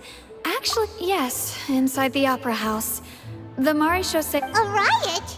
Well, that said, I don't personally think Lady Farina was watching a performance at the Opera House, loudly accusing her of doing nothing about the prophecy crisis. And before she could respond, others started to join in. The crowd continued to grow, and protests against the Hydro Archon started to break out. So people have started to put the blame on Farina. Guess they finally found an outlet for the pressure they've been under due to the prophecy. I agree. People will naturally rely on gods, as is customary. But the moment people feel threatened, gods are also the first to be blamed. So what happened after that? Is Farina okay? Seeing that the situation was spiraling out of control and that further argument was pointless, she claimed that she'd gotten tired of this and left in a hurry. The Maréchaux Phantom had their hands full maintaining order and did not catch where Lady Farina had gone. Only when things had stabilized did we realize that she had gone missing. So, you mean she's... That's right. The Maréchaux has dispatched many people to search for her. But that said, I don't think there's much to worry about. She is a god, after all.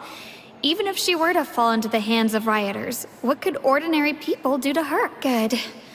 Monsieur Nervillet sent me to tell you about the situation, but he didn't say anything else. Don't worry, this is more than enough to go on. Ah, is that so? Well, all right then. Well, sounds like we should hurry over to Poisson then. If we know Farina, she won't try to fix things in this situation. And as we also know, she may be loud and dramatic, but she doesn't have a... When Nervillet was talking to her in the Palais Mermonia, and she heard about Poisson, she couldn't hide her sadness and remorse. It would be hard for her to ignore being accused by the public today. Paimon thinks Farina's probably taken the opportunity to slip away to Poisson and tried... Well, what do you think? Paimon knows the answer, of course, but Paimon can... In that case, there's not a moment to lose! Poisson, here we come!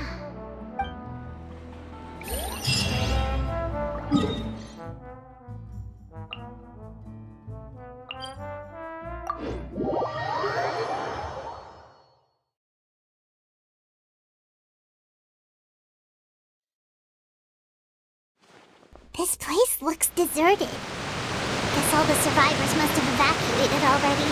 All that's left here are signs of devastation. Could Farina really be here? Let's try to find her as soon as possible.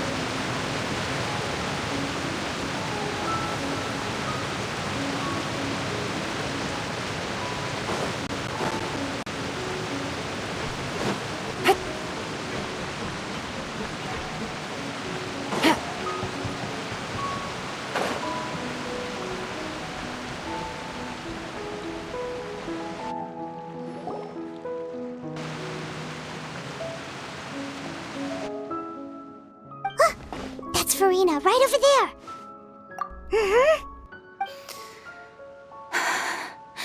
Should I just give up? What was meant to happen did happen after all. Everyone's dead. I'm sorry. I'm so sorry. Give up, Farina. There's no point in holding out. I'm sorry. But what can I even do, other than to repeat meaningless apologies over and over? Who's that? Don't worry, Farina, it's just us.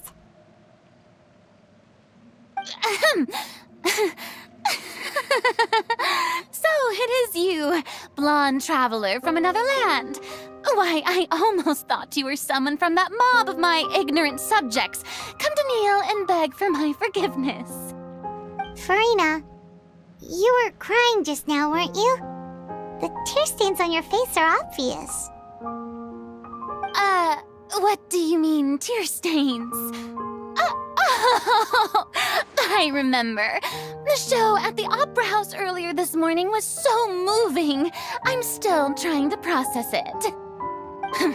Who did that uncivilized rabble think they were, disturbing my enjoyment of the arts?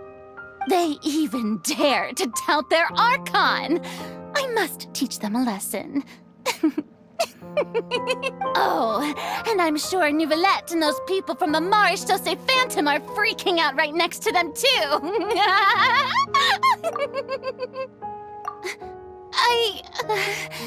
Of course not! Hey, there she is! The Hydro Archon's over there! Quick, after her! Farina, those people seem to be after you. They are? They're just some rabid fans who want to cut the line because they haven't been able... That's against the rules. Farina just ran off! Quick, we have to get...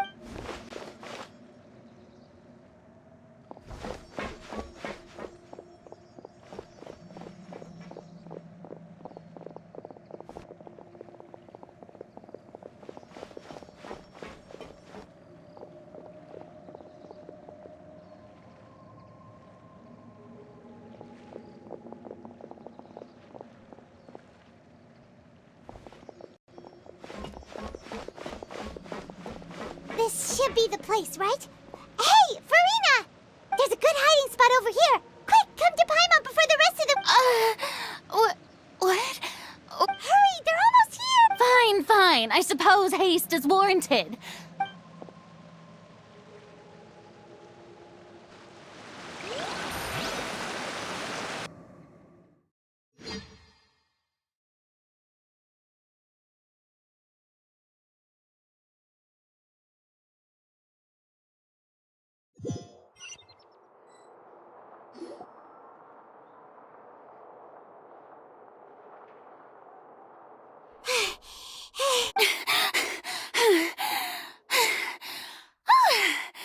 I'm so tired. I merely gave in to the sheer enthusiasm they displayed. You're right. Yep, that's...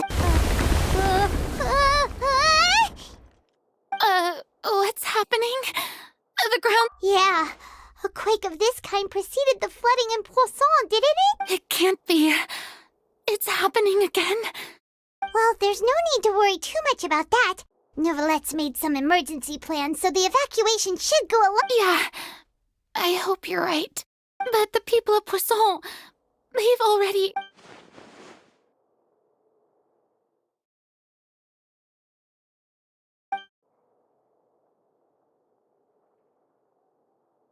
It's true. I've been investigating the prophecy for hundreds of years. I once had informants all over Tevat, searching for clues and feeding information back to me. I've tried all kinds of ways, too, to hold back the sea. Anything to keep the coastline from advancing. But all my efforts proved to be futile in the end. Really, the truth has been clear to me for a very long time. We cannot make an enemy of the divine. No matter what we do, the will of the heavenly principles will have its way, and the prophecy shall be fulfilled. Give up. I do love the sound of that phrase. It would mean finally coming to terms with fate, but also for me to finally be free. Indeed, I've thought about giving up so many times, especially after we almost lost Poisson. Fate is really unreasonable, isn't it? It has no heart and obeys no rules. But just now, it all became clear to me. As long as the final moment hasn't come, it's still not too late. Don't worry. I will keep hope alive for everyone until the very end. Well, that's enough for now. I got the impulse to play the stricken maiden, but honestly, considering my rank and station, don't take any of what I just said seriously. How could I possibly let Fontaine fall to the whim? Come on! Paimon could have sworn you were actually being honest, just...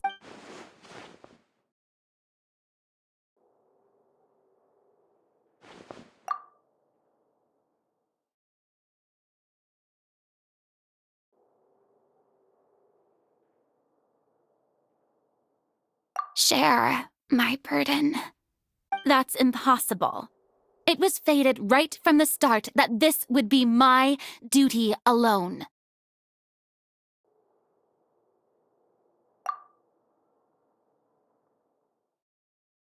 A witness. Yes, I've heard that you came to Tevat from beyond the stars, yes.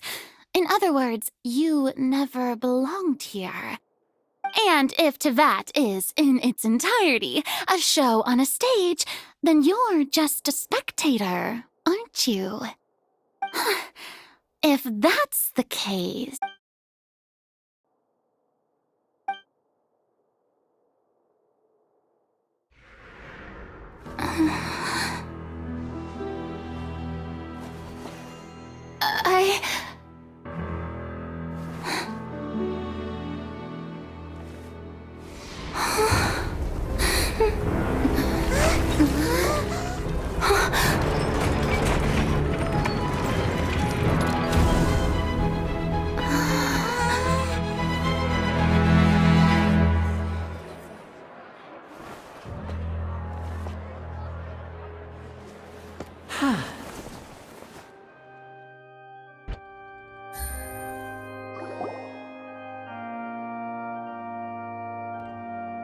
Ladies and gentlemen, this concludes my opening performance.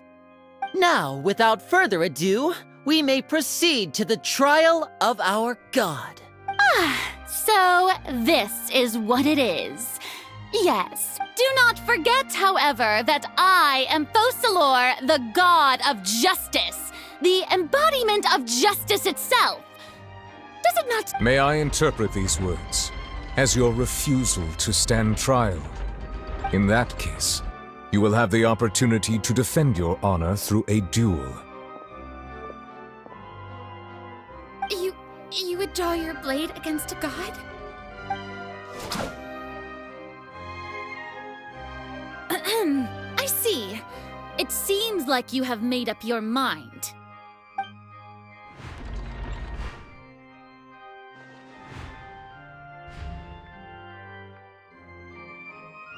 Paimon can't believe it.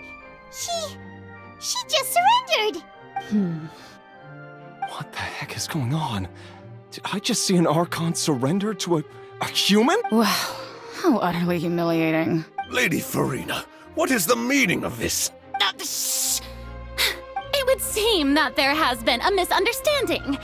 To be clear, the raising of both hands is not always an indication. Looking for excuses again. I raised my hands just now to indicate my acceptance of the trial. I will admit that I've been running away for a long— I'm sorry, everyone. I was unable to protect the people of Poisson. You are not the only ones to be disappointed in me. I, too, am exceedingly disappointed in— But now, it is time for the Hydro Archon to show you her courage and resolve. I, Farina, will use this trial to show the world the true meaning of justice! This time, I will— Applaud and rejoice! One of the most outrageous and fantastical arcs known to the opera epiclese is now on— Mark my words, this shall be one of the most exhilarating and brilliant shows ever to grace the stage of Fontaine! Woohoo! Oh, now we're making— Why does it feel like Farina just took over the whole thing? Like, come on! Also, even though she's still acting super dramatic, she is— All right, then. Who will be my opponent in this trial? The court asks the prosecutor to please take the stand. Is that so? Very well. Then please speak.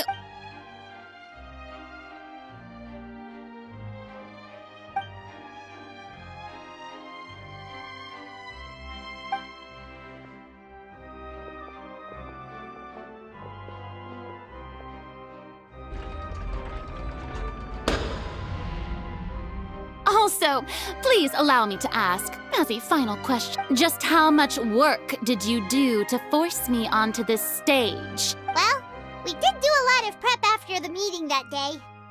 I can go over the tasks assigned to the Spina di Rosula, since they were rather straightforward and easy.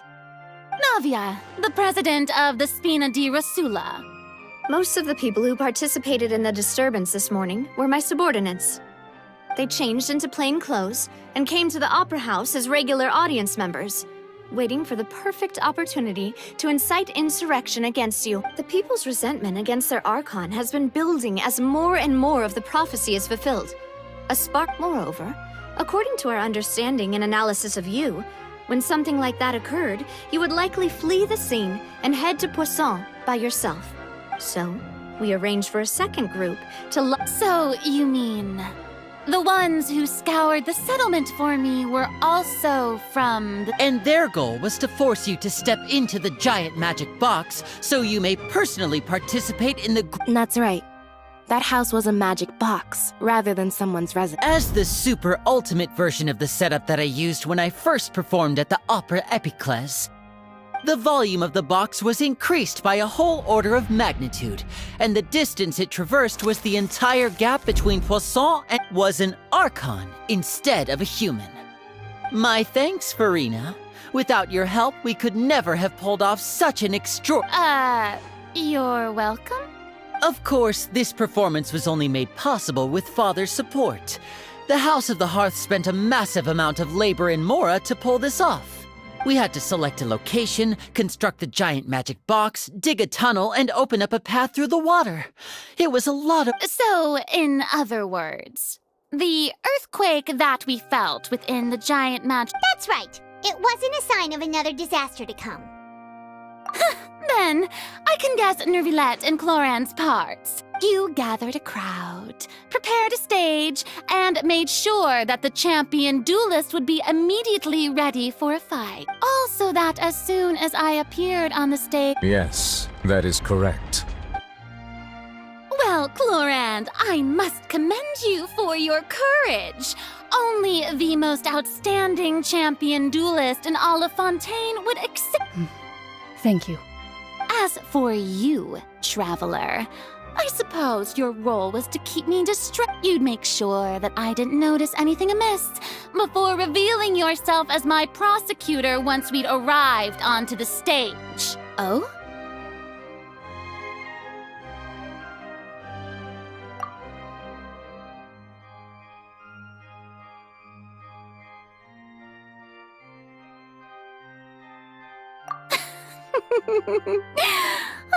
Is that so? Then I suppose I must have missed my final chance. It's fine. It matters not. The stage is already set, so there's no reason to disappoint the audience. Let's see this trial through.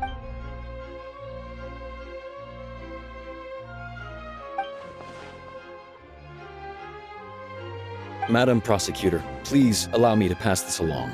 This is a document that Miss Charlotte applied for and received permission to share with you during the trial. According to her, it should speed up the Huh? Charlotte wanted to give us something? Oh, so she's here too. Oh, let Paimon see. Isn't this the Wait, then that means this document is a... So in other words, we can refer to this anthology of... Let's quickly confirm the information in it. Just think of it as a refresher, all right? You defeated the Hydro Archon in the very first duels you took part in at the Opera House. That's one for the history books, all right. I didn't think that you'd wind up... This is the first time Monsieur Nervilette had a difference of opinion. According to Monsieur, the fortress... I nearly lost my awesome... The words of someone as extraordinary as a witch can probably only be truly under...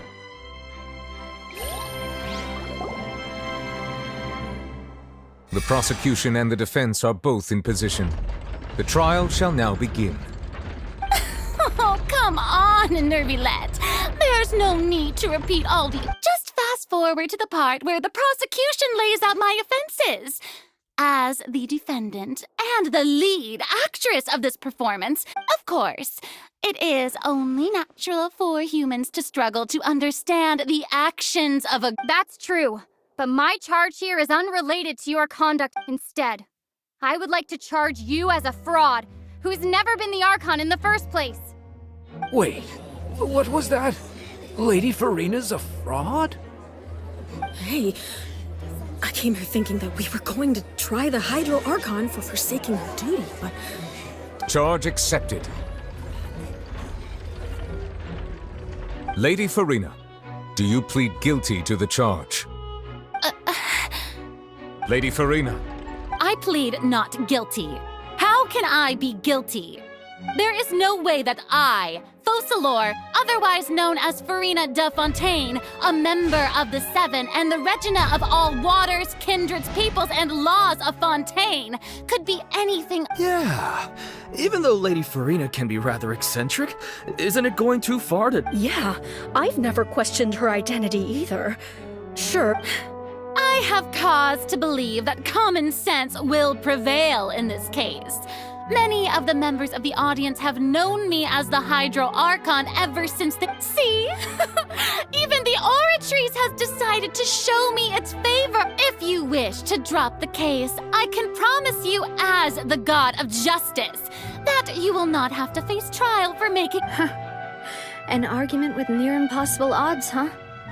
We have to not only refute Farina's claims, but also overturn the long-held beliefs of the people.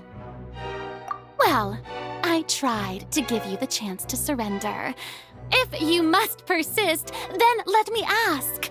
If you believe I'm not the Archon, then— And if I was not the Archon, then how—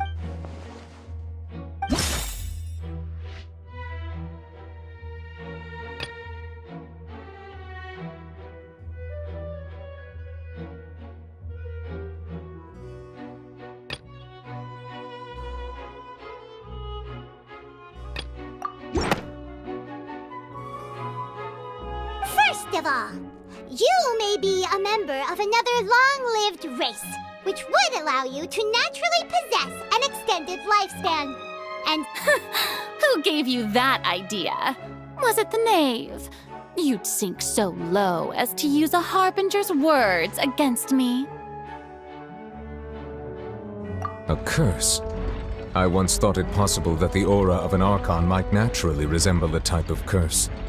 But in light of this claim, perhaps what I sensed was not your divinity, but a curse after all. You sensed it too, huh, Neverlet?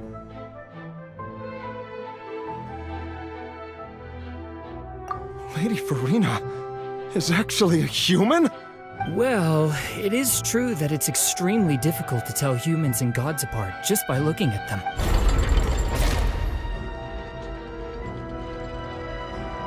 Well, don't start celebrating too early now. Even if I have been carrying a curse like— Besides, everyone knows that the main difference between a human and a god is the possession of authority.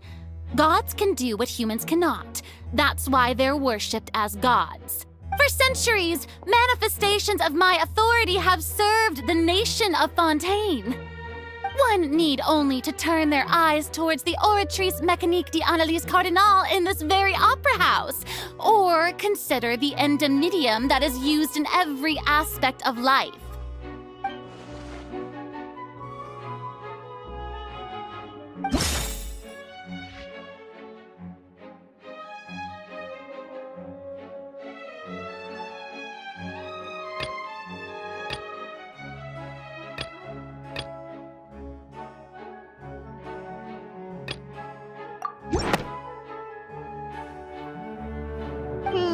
That doesn't sound right. Paimon doesn't think this clue can be used as compelling evidence to build our case.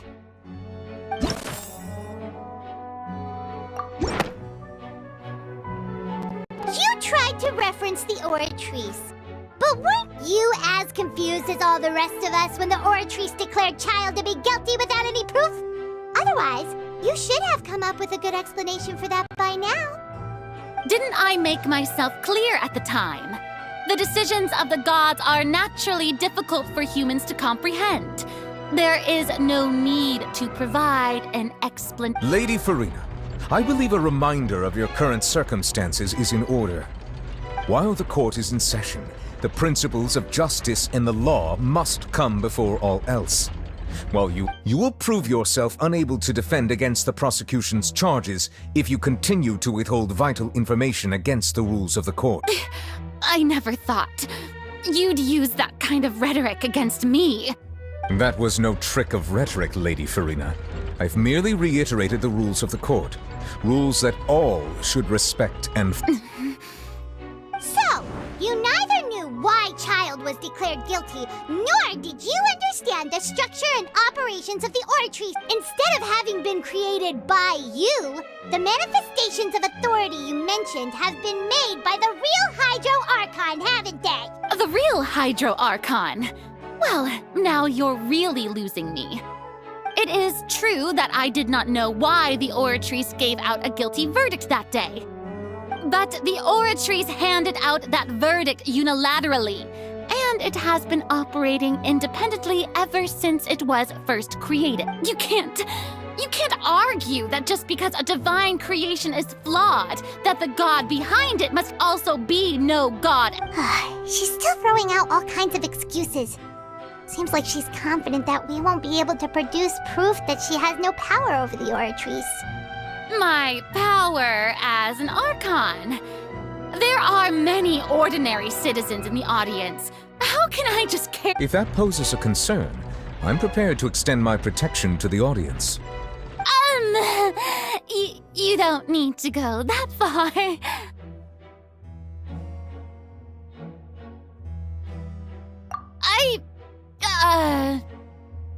Aren't you the Hydro Archon?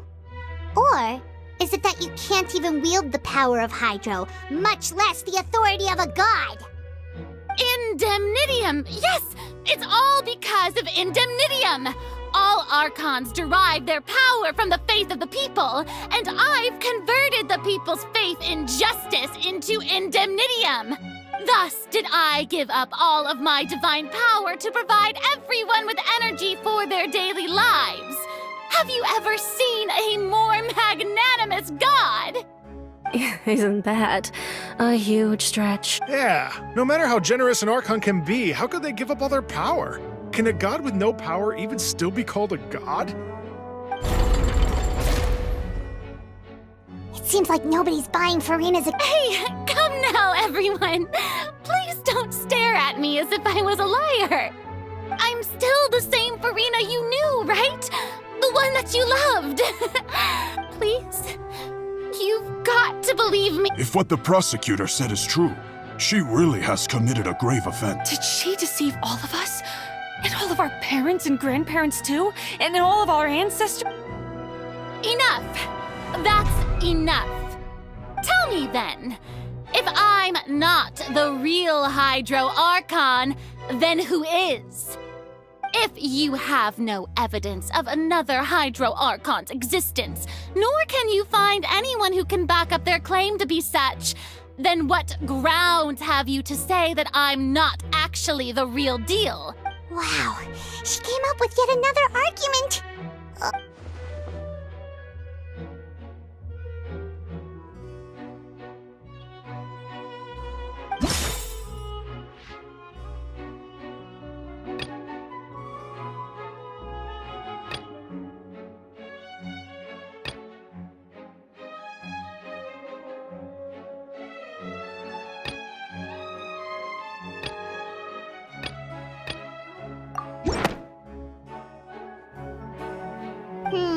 That doesn't sound right.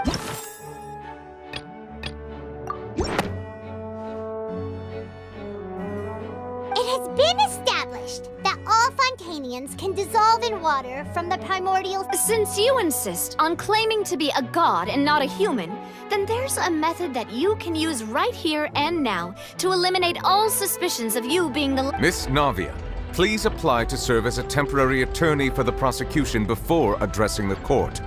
Though you act in partnership with the prosecutor, you must still adhere to proper procedure. Super sorry, Monsieur Chief Justice. I swear this really will be the last time that I'll speak out of turn. Now, I've brought some seawater from Poisson.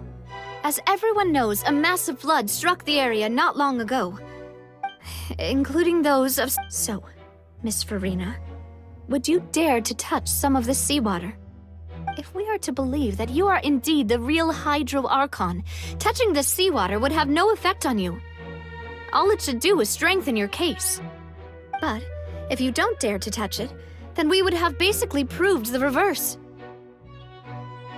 Oh, and I must remind you that after the disaster at Poisson, nobody wants to see any more people dissolve. I do hope you'll act prudently and choose the simpler path of admitting guilt. Navia from the Spina di Rasula. The Spina has governed Poisson for many years. I guess her suggestion is valid. If Lady Farina is indeed just a human, she's probably Fontanian like all the rest of us. Would she...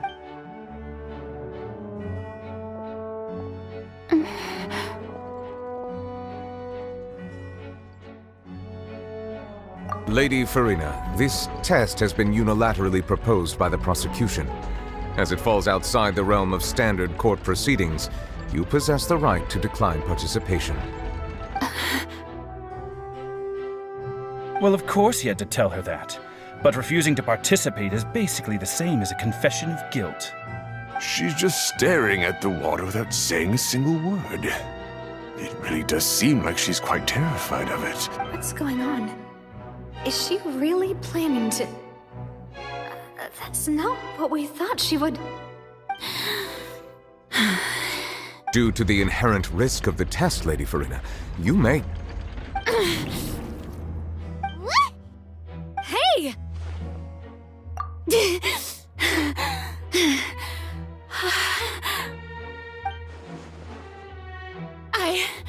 I'm fine! Look at me, everyone! My hand is still here! Will you believe me now? I really am your Archon! I'm nothing like a normal human who would fall apart as soon as it— Miss Siegewien? If you are present, Miss Siegewien, please come forward and attend to the defense. Siegewien? Don't be nervous. It'll just take a few seconds. That should be enough. Please announce the results of your evaluation to the court, Miss Siegewien. As everyone doubtlessly saw, Miss Farina was displaying symptoms of hyperventilation and flushed skin. These indicate that she was experiencing the adverse effects of exposure to primordial seawater. The extent to which she was affected is the same as other humans when exposed to primordial seawater of a similar concentration. Thank you, Miss Siegewien. Lady Farina, you may return to the defendant's stand. Oh, wait. What did she just say? I didn't get dissolved. Shouldn't that be enough to prove my innocence? Well, considering your tendency to run from your problems, we did originally prepare a direct sample of the seawater around Poisson. However, after extensive discussion, we exchanged it for a sample that is not concentrated enough to dissolve an actual human. After all, on the off chance that something entirely... We don't want anyone else to lose their life to the sea. Yeah, so out of regard for Farina's life, you secured a low-concentration sample and asked that— It's a great thing that the direct sample wasn't actually used. I can't believe... You...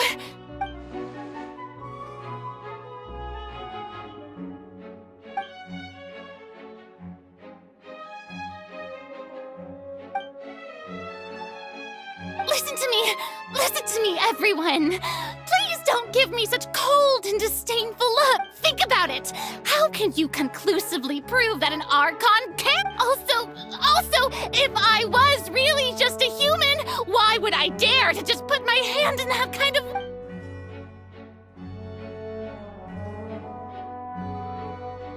Please, everyone! Anyone, just listen to me! I swear, I really am your Archon!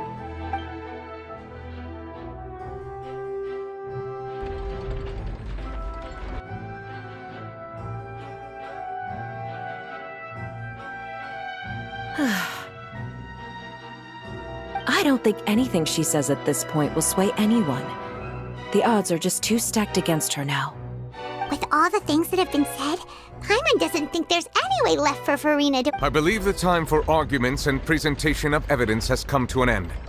If there are no objections, we will move on to the final judgment.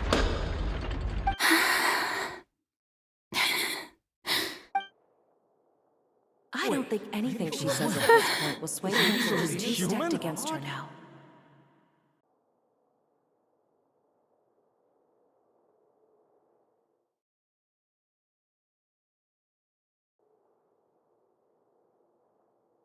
In my capacity as Chief Justice, I shall now render judgment on Farina's misrepresentation of herself as the Archon of Fontaine. As a human who knowingly deceived her fellow citizens, Farina is guilty.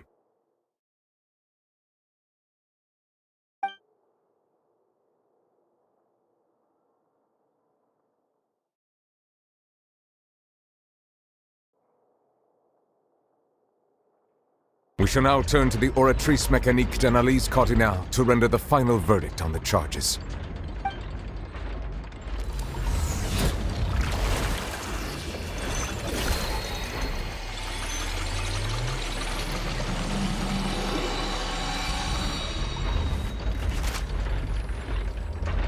According to the judgment of the Oratrice Mécanique d'Analyse Cardinale, Farina is... Well, what's wrong? What's the Oratrice's verdict? No, the Oratrice also displays a guilty verdict. Isn't that correct then? However, the exact wording of the verdict is thus: the Hydro Archon, guilty, to be punished via the death sentence. That's actually one of the available sentences? I've always thought that it was just... The one and only time the death sentence has been handed out at the court. And it's been given to the very person we've worshipped as the god of justice? Farina's been sentenced to death by the Oratrice? We just wanted to use the trial to show her the seriousness of things so she... This outcome is indeed quite strange. According to Fontaine's current definitions of justice, as well as its recommendations for criminal... Is this sentence really appropriate for the crimes that have been Yeah! Even Fauché wasn't sentenced to death by the Oratrice. You know, the real evil mastermind behind the serial disappearances case. Indeed. Not only is Farina's sentence overly excessive, the very point of our trial today was also to prove that Farina has never... But now, the Oratrice seems to have deliberately invoked the title of the Hydro Archon.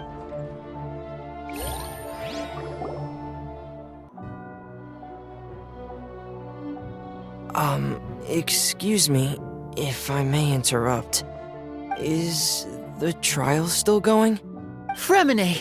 Oh, you finally made it. Mm-hmm. Any mission Father assigns to me. Is that the first prophecy slate? Huh. So the knave privately arranged for Fremen... I looked everywhere and finally found it at the bottom of the sea. It took me a long... But has the trial already concluded? Then... Thank you for your hard work, Mr. Fremine. Please allow me... Traveler, I believe that you have already seen the other existing slates, and would like you to come here and confirm their Huh? So what do you see? What is it?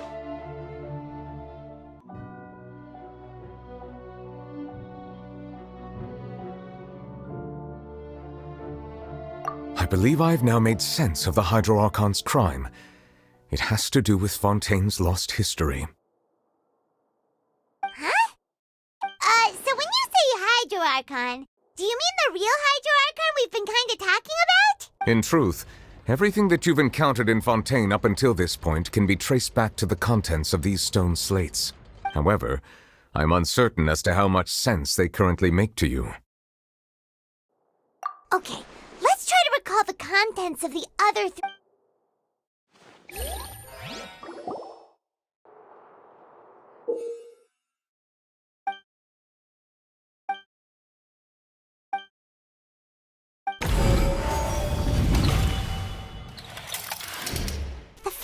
stone slate describes what you... Does that mean that Fontanians are transformed Oceanids? The second stone slate shows Celestia floating in the sky, and this must be the point when the Hydro Archon and the Fontanians were branded with their original sin. The third slate shows the Hydro Archon sinking into the sea surrounded by men... That reminds Paimon, didn't we also watch that happen to... Well, the fourth slate is the prophecy the Fontanians have been talking about. We didn't believe that such a crazy disaster could happen at first.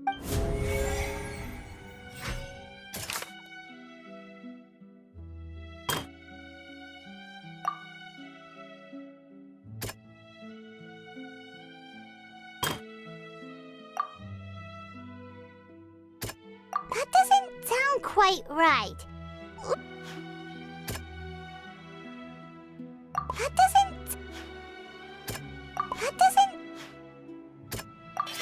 The prophecy from the fortress of Meropide was nearly flooded with primordial seawater, which we know can cause Fontanians to dissolve.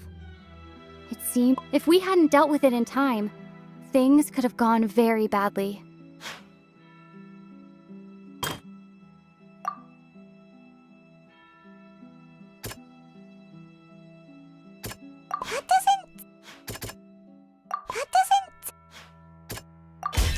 It's not as simple as falling into the sea. When Navia fell into the sea, her consciousness was the stone slates show the people gathered around the Hydro Archon in the sea.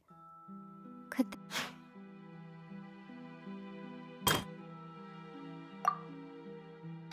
That doesn't sound...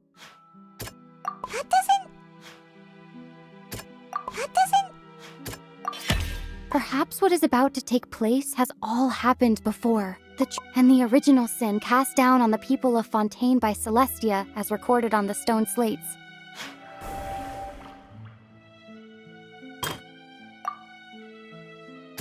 That doesn't sound... We know from the case of the serial disappearances of young women, and the first stone slate tells us that long ago the Hydro Archon used her power to turn Ocean. This might be the reason that Fontanians... They'll dissolve into the primordial sea but won't cease to exist.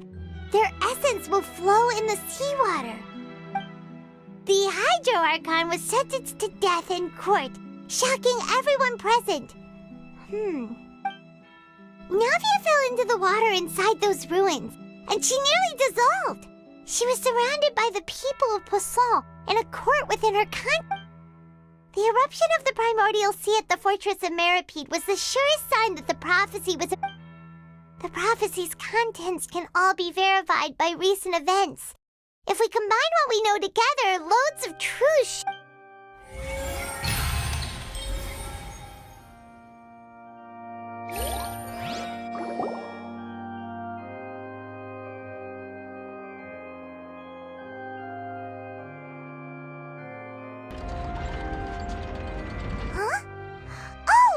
Gets it now. So, but then it feels... Let's hear them. Incredible. Linny, we're... All Fontanians were originally created by the late previous Hydro Archon. The evidence for that can be found in how only Fontanians could dissolve in primordial seawater. Oh, and according to Navia, when she was about to get dissolved, she also saw everyone gathered around for a trial. Indeed. Yeah, and it follows from the content of the first slate that she probably angered Celestia by that could also explain why the Oratrice judged the Hydro Archon. The Hydro Archon's true sin. And yet, after many hundreds of years, the Hydro Archon's creations have turned around to try to judge the Archon within the Opera Epiclese. Yeah, isn't the image here just like when Navia... So wouldn't it be trying to show the image of the Hydro Archon also falling into the sea once the prophecy has been fulfilled in the fourth slate? In the end, the people will all be dissolved into the waters, and only the Hydro Archon will remain weeping on her throne. Oh, did Paimon get all that right? You've made some keen deductions. I must say, given how much you still don't know, it is impressive that you've already managed to connect so... However, while you were able to decode all the information on the slates, they've also been etched with an additional layer. When we were at the ruins, I tried to decipher the hidden information recorded in the slates. But since we only had 3 slates at the time, now that the slate collection is complete, I shall make another attempt to decipher the narrative recorded within. If everything goes well, we should finally be...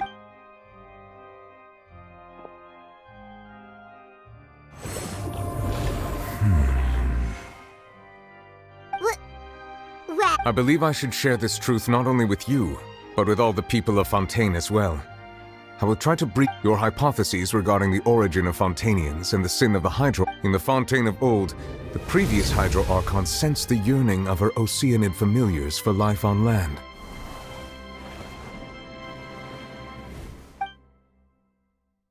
The Oceanids were enamored with the beauty and romanticism of human beings, and wishing to have those experiences for themselves, expressed to the Hydro. However, even though Water not one to give in, she eventually found a way to create permanent humanoid bodies for her familiars. She poured primordial... But if Fontanians were to ever come into direct contact with water from the primordial sea... Of course, the Hydro Archon never received permission from the heavenly principles to create a new human race. And thus, the Hydro Archon and all of her creations came to shoulder the original sin of appropriating the power of the primordial sea. That is the true history of how the... So we were all Oceanids before we turned into human beings? That's way too much information for me. I think I'm just going to pretend that Wait, but if that's the truth, we can't let the Hydro Archon be sentenced to death. After all, her only sin was creating us. This really might be too much information for your regular Fontaine. Alas, your hypothesis regarding the 3rd and 4th stone slates was inaccurate. The slates a key point of the visual on the 3rd slate is how all the individuals depicted, they have not been dissolved. The nation of Fontaine is the nation of Hydro, as well as the nation of Trial. You may also recall Navia's experience. When she fell into the sea, her consciousness was surrounded. Therefore, the meaning of the 3rd slate, that the people of Fontaine shall try the Hydro Archon at the court of justice.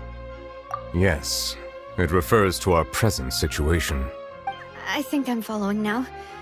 So, what you're saying is, even though in truth, everything we've done has happened exactly as the prophecy foretold. What should we do? Huh. No matter what, the prophecy will be fulfilled. Is this... If that's the case, does that mean the scene in the 4th... Traveler, I would like to point out another small fallacy in your deductions. About the 4th slate.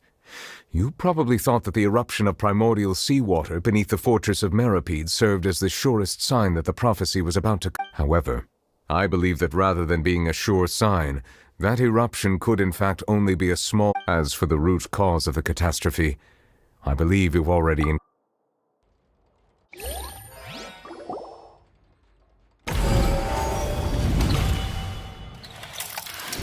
This eruption was just a small warning of the...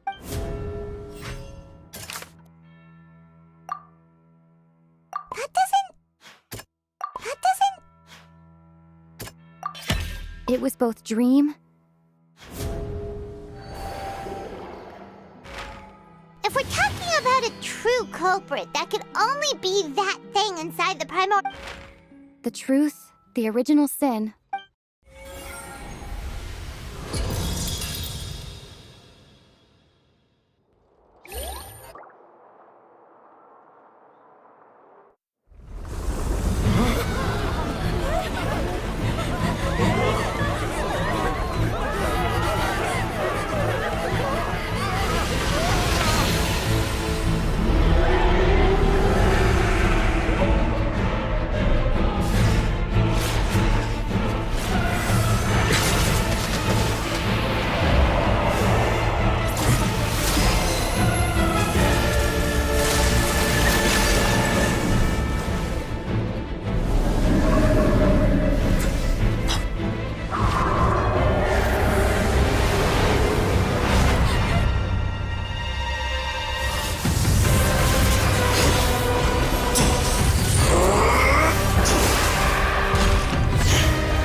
So we've met it at last. I understand very well why it has chosen to make an appearance here. That whale does not belong to Tevat. It is a monster that has traversed the star. It has been greedily consuming the energy from the planet's and once it has finished consuming all of the energy contained within the sea. You said that when the Hydro Archon first created Fontanians out of Oceanids. Precisely. That whale finds the blood of Fontanians. Therefore, when it left the primordial sea, it decided to make its next. We just barely managed to push it back, right? In that case, won't it come back to target the people again once it's— That is correct. Indeed, it is more accurate to say that we should thank that. From the way he looked, he must have been fighting— That battle maniac. We've always known that he had a special connection with that whale, but we definitely didn't expect it to help us out like this. Anyway, now that we know that this whale is the actual cause of the disaster recorded in the prophecy, all we need— It is too late. It had already absorbed too much of the primordial sea's energy before we could notice it. At this point, it has become— Even if the entirety of Tevat were to be destroyed, it could still survive. That's not so— We've already done everything we can, and we even found the true cult. We've come so far. You can't just tell me that the Indeed, that's not how a grand performance— I'll fight it to the end. No matter what. So the prophecy will be fulfilled no matter what, huh?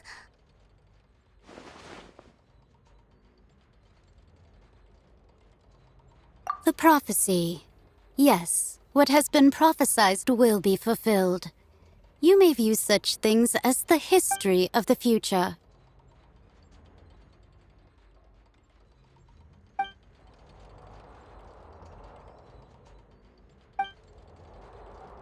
Just as prophecies are usually only the future as seen from the perspectives of the gods. Ultimately, fate shall serve as your only guide, no matter what will happen.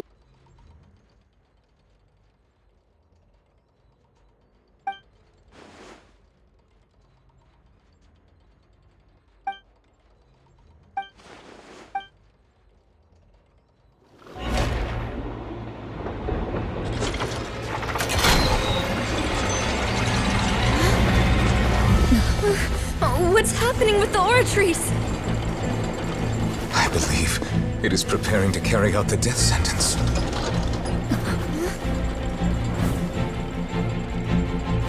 Farina!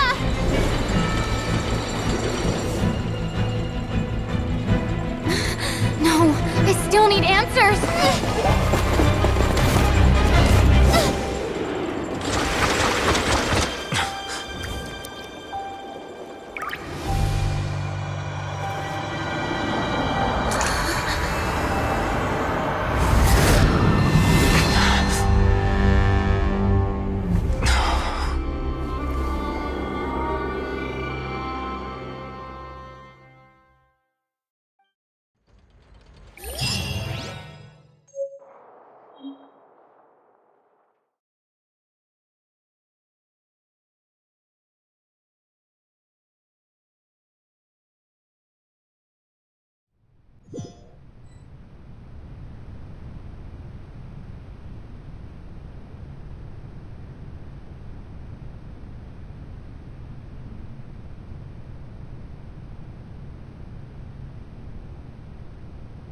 You. Sorry. That shocked expression on your face is just too amusing. I couldn't help myself. You are not Farina. Who are you? The sweet sound of bewilderment. Marvelous. A sure sign that my attempt to deceive everyone was a resounding success. Fosolo. Why did you deceive us? Oh, that wasn't my goal, of course. Goodness knows the heavenly principles. Deceiving? It's all because of that pernicious prophecy. Dreadful, wasn't it? Everyone doomed to dissolve. One was not amused. In fact, one was positively bemused when that problem was thrust. She knew full well that the prophecy would surely come to pass. And as one of the seven, she also knew full well that one defies the heavenly prince. So yes, as you have no doubt surmised, It was a rather impossible. I spent a terribly long time mulling it over, alone on the ocean floor. I had to outwit the heavenly principles, allow the prophecy to be fulfilled. I'm a genius, I know. I can only assume, although, looking back now, it was hardly the inheritance one dreams of. Between the task of saving the nation, but one can only play the hand one is dealt. I did not choose this, any more than I chose to be one. So you were also once one of the Oceanids, transformed into a human by Egeria's... Yes, I was. I always dreamed of becoming human. And I still do, even now. In my eye, after becoming a god, I separated my divinity from my body and spirit, leaving behind only a self that was as naive and bewildered as my... The me you see before you now is that divinity. And she could feel joy, sorrow, and everything in between. She could be as vain and conceited. Her strengths were of a kind only a human could. But in my eyes, Furina's humanity was what made her perfect. She was perfectly human in every way. Anyway, so all part of the plan, of course. The plan to deceive the heavenly principle. Do you still remember the final scene of the prophecy?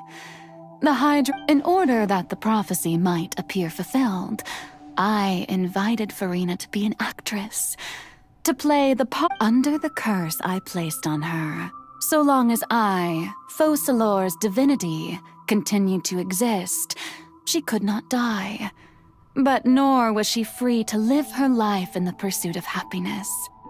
Instead, she was forced to take the stage in the opera house, to embrace the role of leading lady. I suppose now you probably understand why. But Furina is only... Even though she has had a long life, I cannot begin... It has indeed. And it's been 500 years, and all along, she's been playing her part in the most unimaginably long, unbearably lonely, and...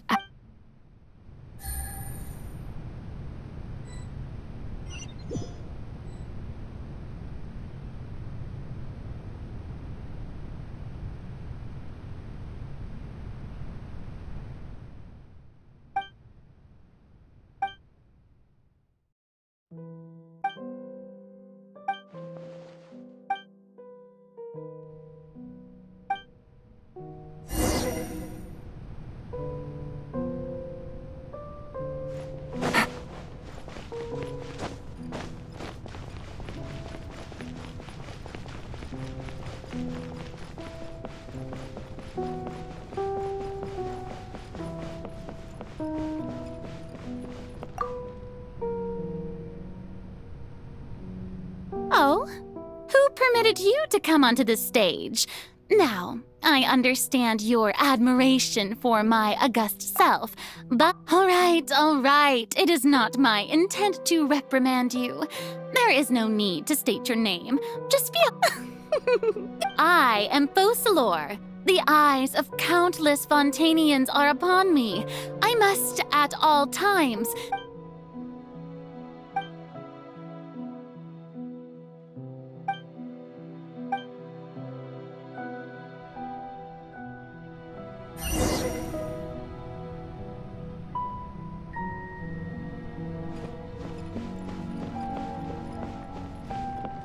Dear audience, the performance is experiencing a technical difficulty, but worry not. The guards shall resolve it soon enough. I must leave no stone unturned. Ha! Take flight! Ha! Ha! Ha! Ha! Yeah! Yeah! Ha!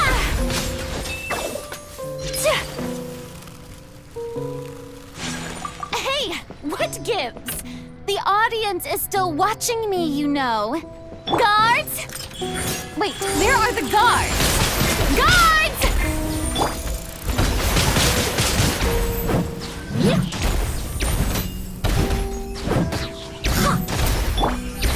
quietly now.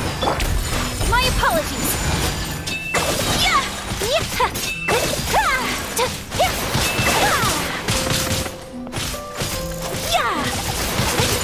Whirling snow.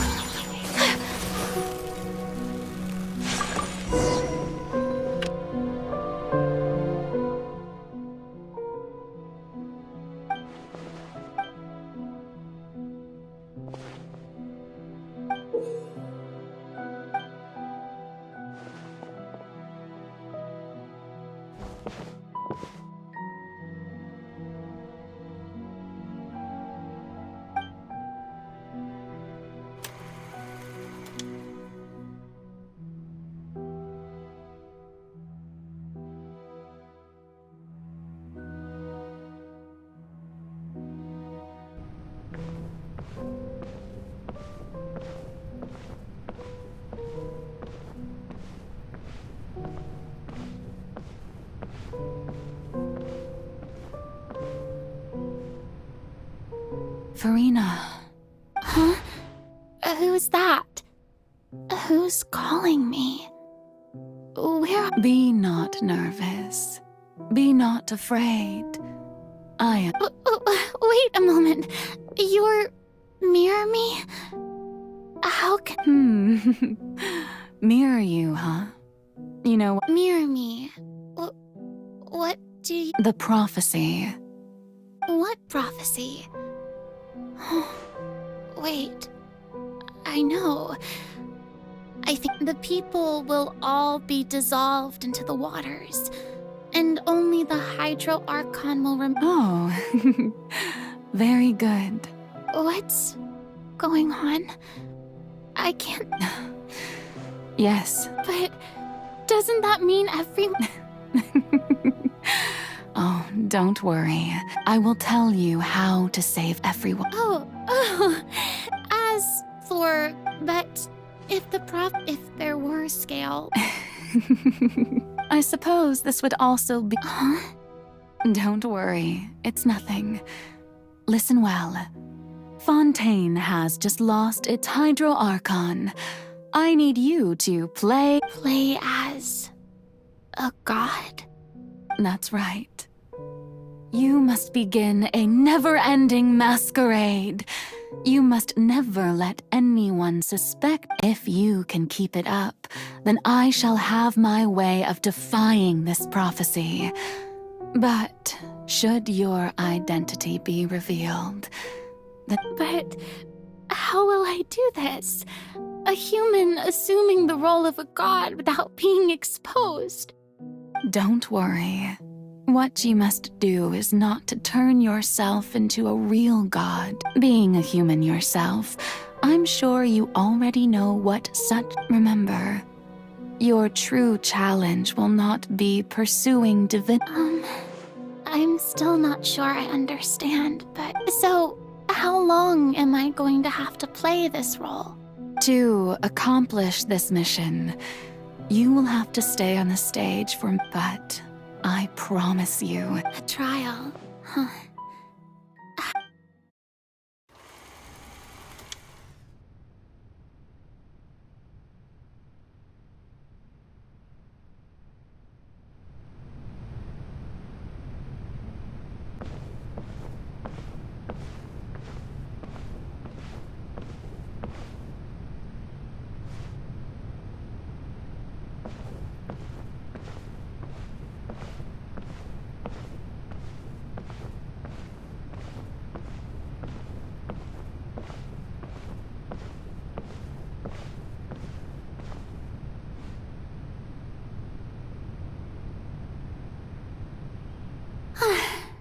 The Maison Cardinalise has announced my accession, but what should I say to most appear like a god? Ladies and gentlemen, good evening, and welcome to the Opera Epiclese. I'm sure you've all heard about how I have taken on the role. In truth, I know little about becoming a nation's new god. As the god Focalor, the god of justice. Once again, thank you all for coming. If you should have any questions or suggestions, please send them to the Maison Cardinali. I thought I might stammer, but thankfully, That's the new Hydro Archon. Is this some kind of joke by the Maison? I would have thought that a being that surpasses humanity would be a bit more... Hey, did you hear that? She even told us to send her suggestions there at the end. Shouldn't gods be all-powerful? She's being so modest. If you ask me, perhaps the succession didn't actually happen. Wait, what's going on? Why is right? Mirmi said that I just need to play the role of a god as you. Calm down, Farina. Think. What do the people want? How would they assertive? With a...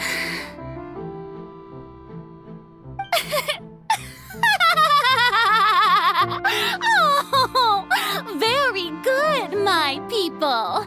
Only now, I was wondering if some weak puppet were to one day come onto the stage and claim ownership of this opera house. Well, it seems that you would all see right through them. Having passed my test, you may consider my previous act a door gift of sorts. Now then, let us be so that was just a performance. How could I have forgotten that we were inside an opera house? Her personality. It's quite shocking, to be honest, but I suppose it's a better look than before. Such a fascinating and bold deity. How wonderful! Our future may yet be bright after all. It seems I've turned them around. Best follow this. My dear people, whether you acknowledge me or not, whether you trust me or nay, I say to you, keep faith in your We have heard it said that this nation's sins can no longer be washed away. No, this won't work. They'll suspect me again. I must play the role that they want me to play. The scales of justice should not weigh heavy in the hands of its god. On one side, it must carry fairness and justice. May law be the prayer on our lips. May judgment be our worship. Let us light the fires and drink to the future of Fontaine. There is no trouble in this world that justice cannot solve.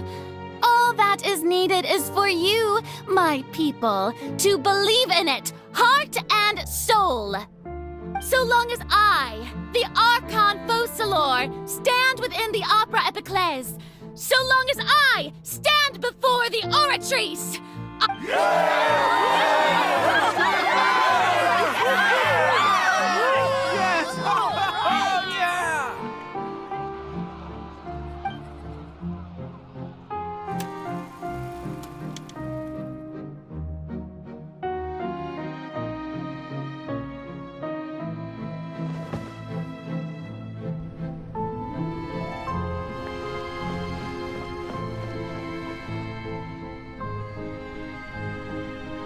Lady Farina, here are today's case reports, as well as a summary of... Come now, was I not just at the Opera House in person? Leave these kinds of things to Neuvillette. Besides, none of these trials were the one that I'm...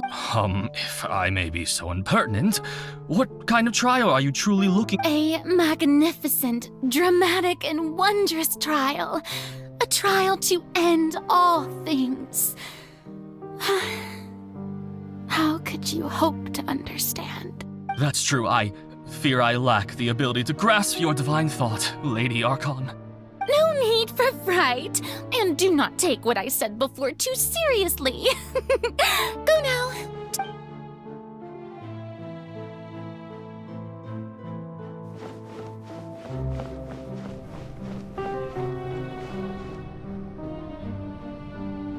Lady Farina, I don't know what to say. Thank you for agreeing to see me. No need to thank me.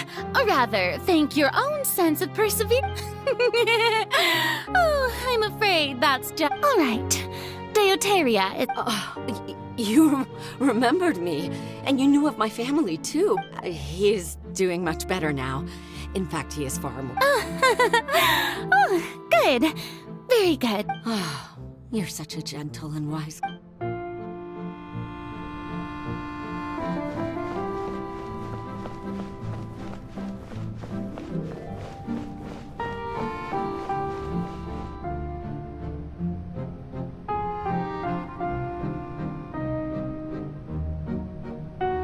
Lady Farina, here are the latest hydrological reports. As for the specific parameters you asked to take note of... I see. It's as I thought then. As your god, I did already expect this, but I wanted to see how far your human wisdom would allow you to... All manner of signs indicate that the prophecy will... Well, as I understand it, Really? Have they found anything? I'm afraid that they haven't found any effective solution thus far. Oh, is that so? Well, no wonder. This issue has reached the realm of...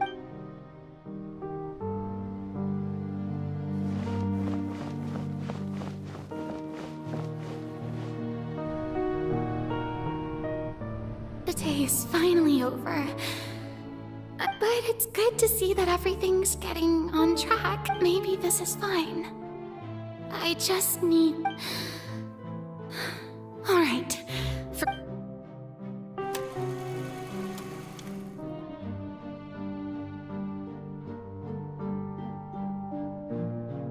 Lady Farina, here are the new trial reports for the latest cases as well. There'll be no need for that. I've seen... Lady Farina, I've waited so...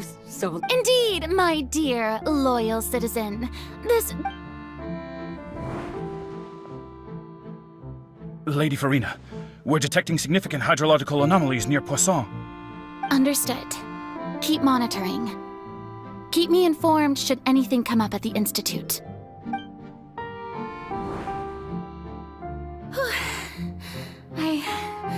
I just don't know when these... I feel utterly exhausted. Best to rest early.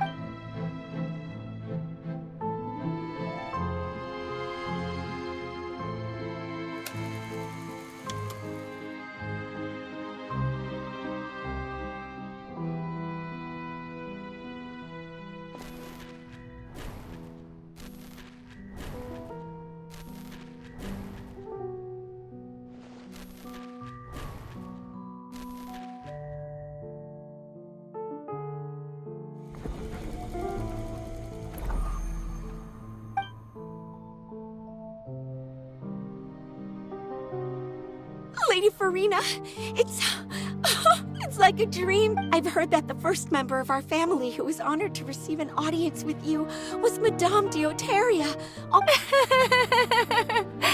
And what a fine family yours is indeed. It brings me great joy to meet such a faithful believer. Surely you exaggerate, Lady Farina.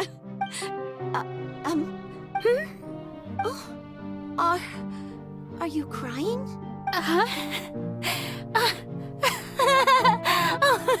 Really now? This must be the overflow of hydro from my person. Well, can't quite help being the god who's... No wonder. A manifestation of your power, then. Oh, Archon, I am honored to have witnessed it.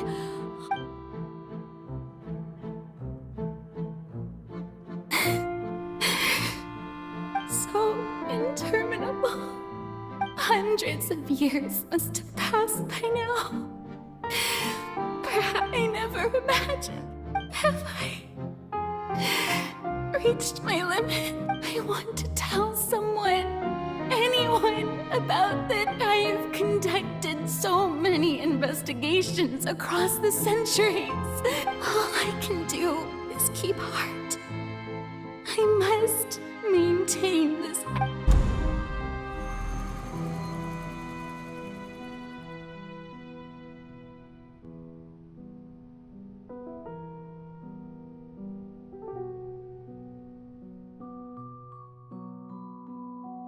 Farina, you don't have to shoulder this burden alone. Although I don't know what you might be keeping from everyone.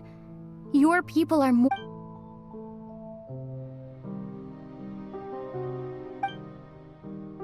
Share my burden. That's impossible.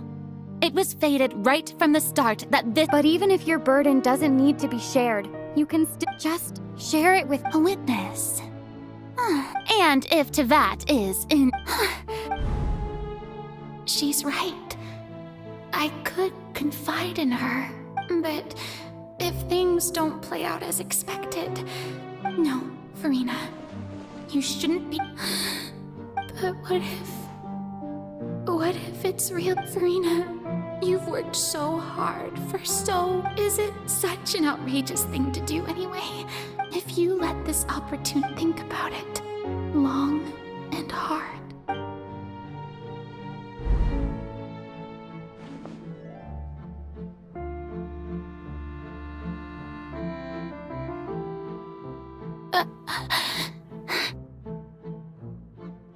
No. All you need to do, dear spectator, is to witness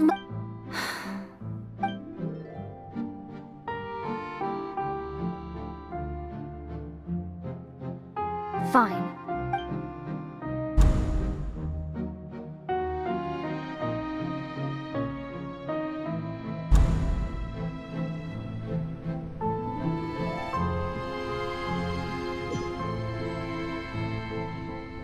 So even Farina doesn't know the truth?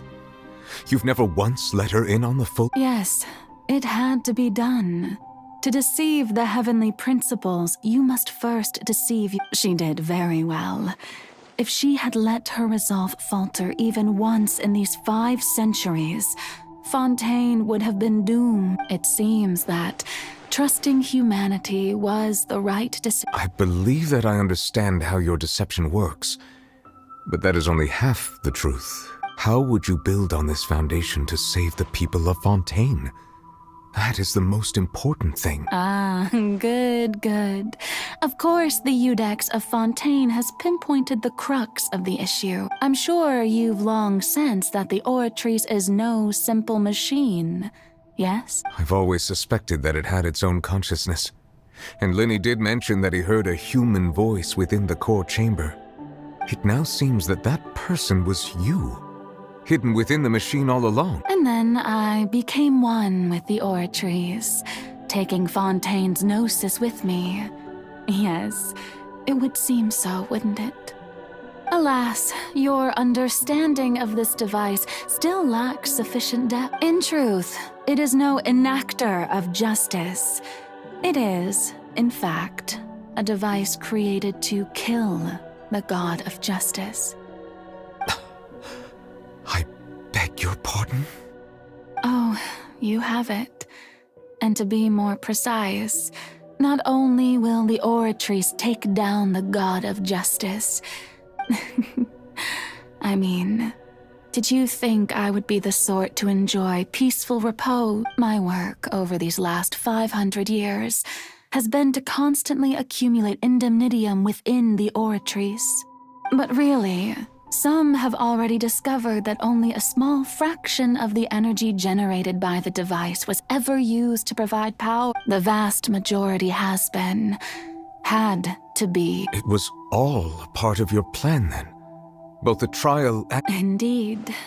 This power, accrued over 5 centuries, could have sustained Fontainians for millennia, had it only been used for that purpose. But only... So the Oratrice's call for death was for neither Farina nor Focalor, but for the Hydro Archon. The destruction of that divine throne. If I do not misunderstand your intent... Returning what's rightfully yours to you, of course. In other words, this was all done to return the authority of the Hydro Archon to the Hydro Dragon of this planet. But...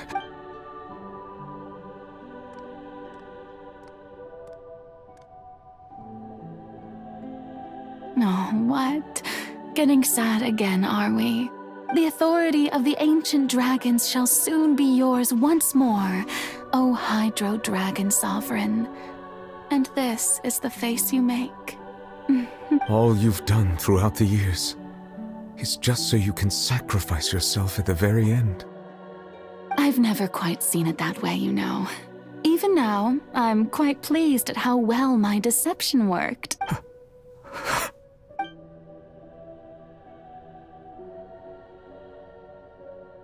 Hydro Dragon, don't cry. I must say, had it been within my rights, I would have loved to judge the heavenly principles themselves. Were that Egeria stole the power of the primordial sea, and the heavenly principles stole the power. I, for my part, am the god of justice. And is it not just that your Speaking of justice, I have always believed that justice lies in the process of pursuing human. So, if the theft of the primordial sea's might, then, leaving matters of procedural. In other words, existence was Egeria's justice, defying the prophecy. At this point, we, whether it be myself, Eudex Nervillet, the highest judge in our land, when you regain your full power as an elemental sovereign. So when I was invited to the court of Fontaine to serve as Eudex, I see now that, at last, I now understand the true purpose behind this position. In the beginning, I was uninterested in human existence. But these 5 centuries of living alongside them have gradually brought about mutual understanding. You are a devious one, Focalor. Things being as they are, surely you know that I could never declare them to be guilty.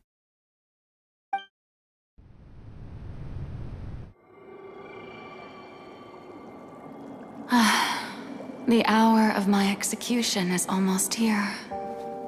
For the sinner, the curtain call has come. I know I may not sound it, but faced with death, I find myself a little afraid. Perhaps this is one thing both gods and humans have in common.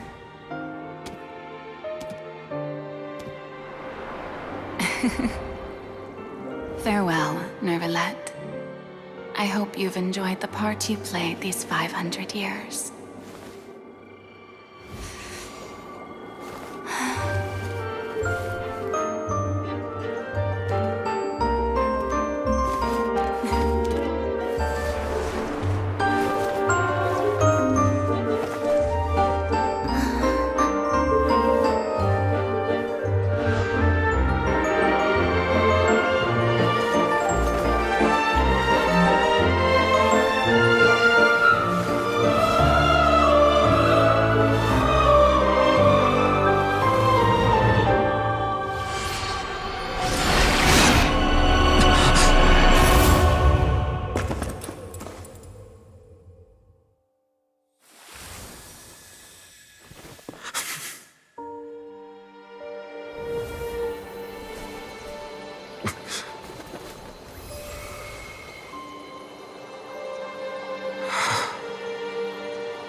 Eudex Nervillet, hereby declare,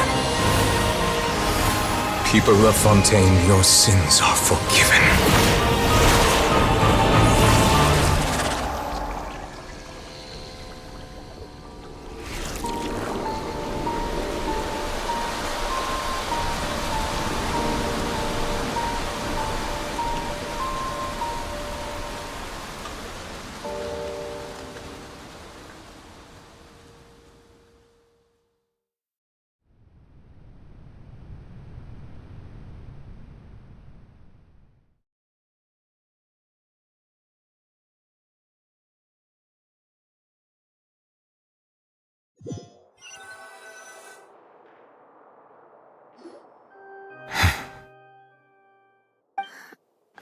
What just happened? Was that bright light some sort of misdirection?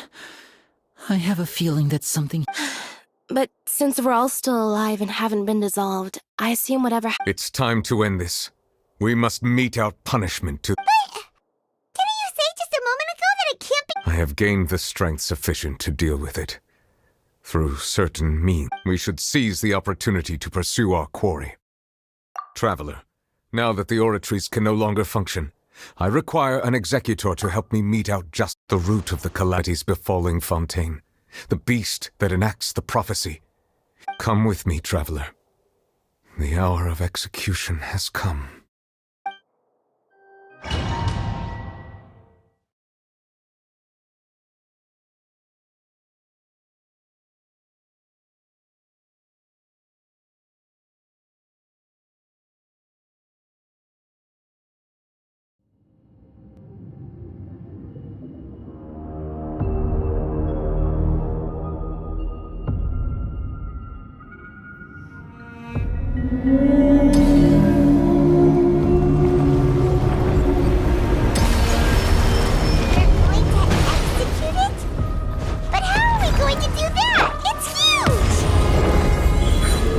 Done my best to separate the power from the whale. Considering the size of the beast, I cannot reach the power source. Unless we can find a way to attack it from within. I shall share a part of the ancient dragon's power with you. We shall look for an opening together.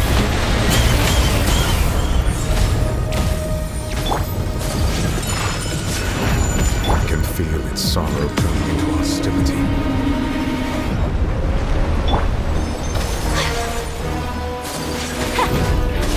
Whirling snow! Yeah! Right now, right here, right now. Embrace the ice! Unthinkable! The all-devouring narwhal cannot resist its instinct to devour. Continue to trigger its hostility. A chance will present itself.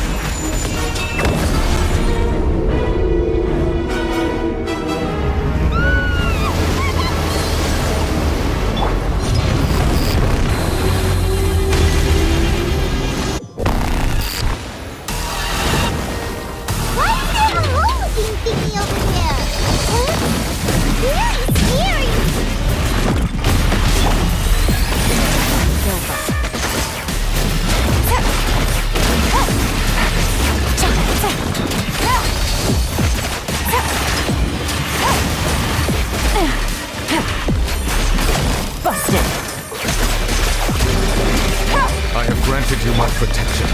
Do not fear. Seize the moment and use my power to suppress its root from within.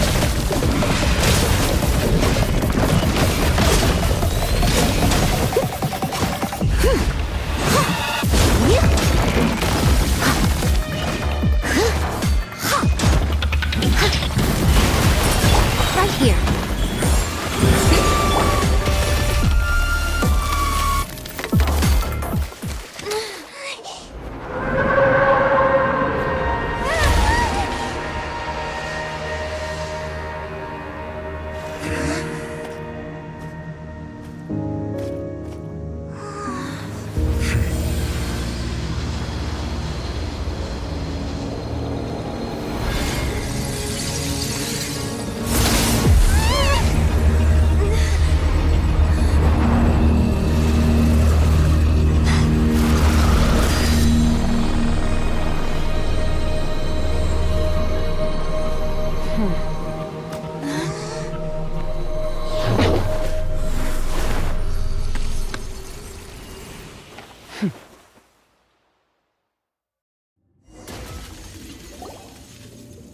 Thanks for helping with the cleanup. It should have been my job, but... Oh, it was just supposed to be a short private training session for me. I didn't think that my disciple and my master's pet would start brawling in the meantime. Well, actually, I had a feeling that it would happen at some point, but they bumped into one another earlier than I thought. What a blunder. I suppose I'll have to swing my sword 3 million times as penance. That power... Who are you exactly? Paimon has an idea. From what she said earlier, she must be Child's master. Skirk, right?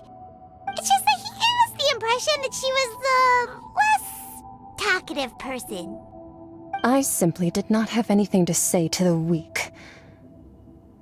But you, on the other hand, managed to defeat the all-devouring narwhal without using power from beyond this world, so you may speak to me as equals. I have to agree. It's a strange use of a planet's primordial waters just to raise an all-devouring narwhal. That kind of power is wasted on it. It's not cooperative, it eats too much, and I have more important things to do with my time than pet sitting. The only thing that creature has going for it is its looks. All in all, it fails as a pet. Miss Skirk? I think you might have missed the point. The point being? Well, being that this pet almost just... So what sort of person is your master? Well, child's master's master. Oh, right. So you don't know him. Sorry, I assumed you did. His name is Sir Taloji. Huh? I am unfamiliar with that name. Huh. So Master isn't sufficiently famous. How should I describe him then? The Foul? Still nothing? Well, how about the Visionary? Ooh, that one we've heard! Rhine part of the Hexen Circle. She's Albedo's mom, right? Oh, so you do know that name. To be honest, I also heard all of those names and titles from my master. I don't actually know them either, but I suppose you understand now, yes?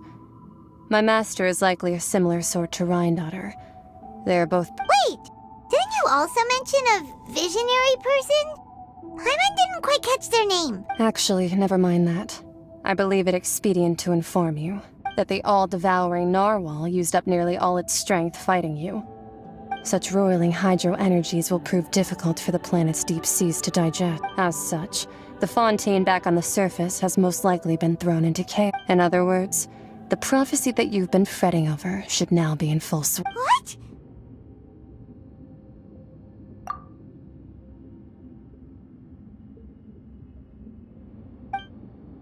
Not to worry. Focalor has already managed to In the end, the people will all be dissolved into the waters, and only Farina will remain, weeping on her throne.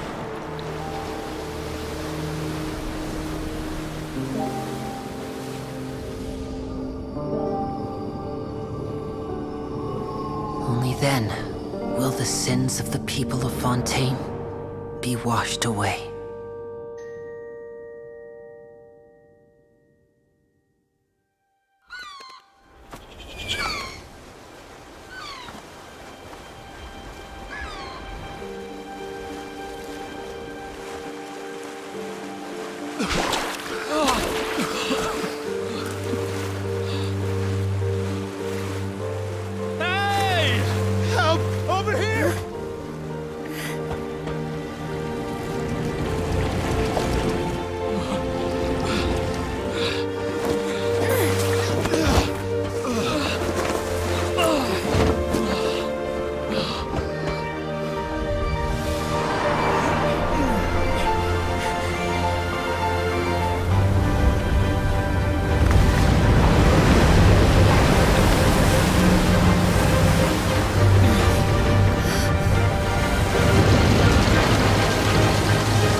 Initiate emergency rescue!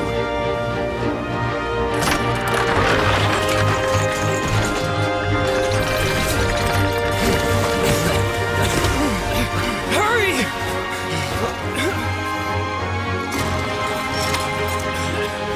Hey, lend a hand!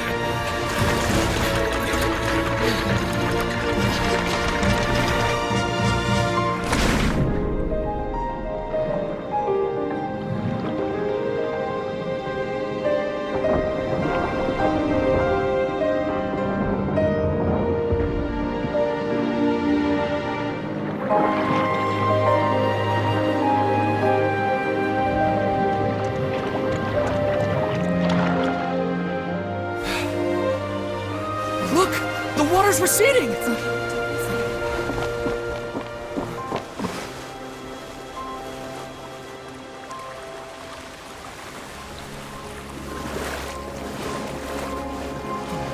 It's a miracle! Water's receding. We didn't dissolve. The prophecy was wrong. The prophecy was wrong.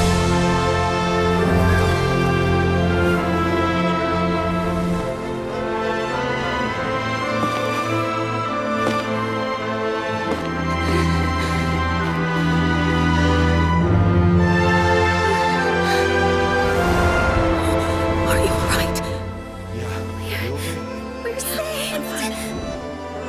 The prophecy was wrong.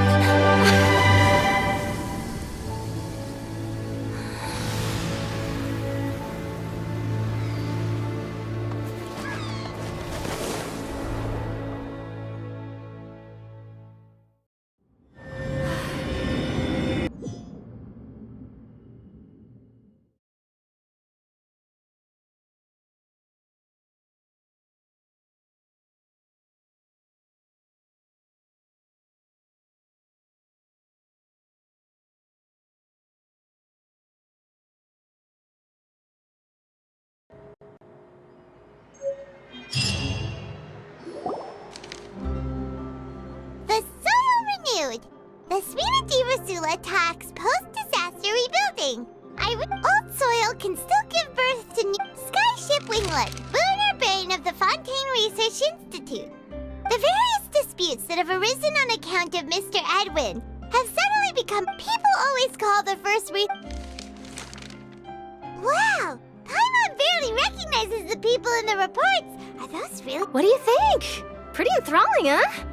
The Steambird's idea was the value for these big scoops lies in their inevitable follow-ups. Edwin's assistant, Jurier, created a true flying Paimon's curious too! And that's exactly why I'd like you to come conduct interviews with me. You're the best incubators of news, if you haven't noticed. And also, with you around, I'm sure I'll get to see that Duke. Are you sure? Hasn't he turned you down several times? Oh, this time will be different.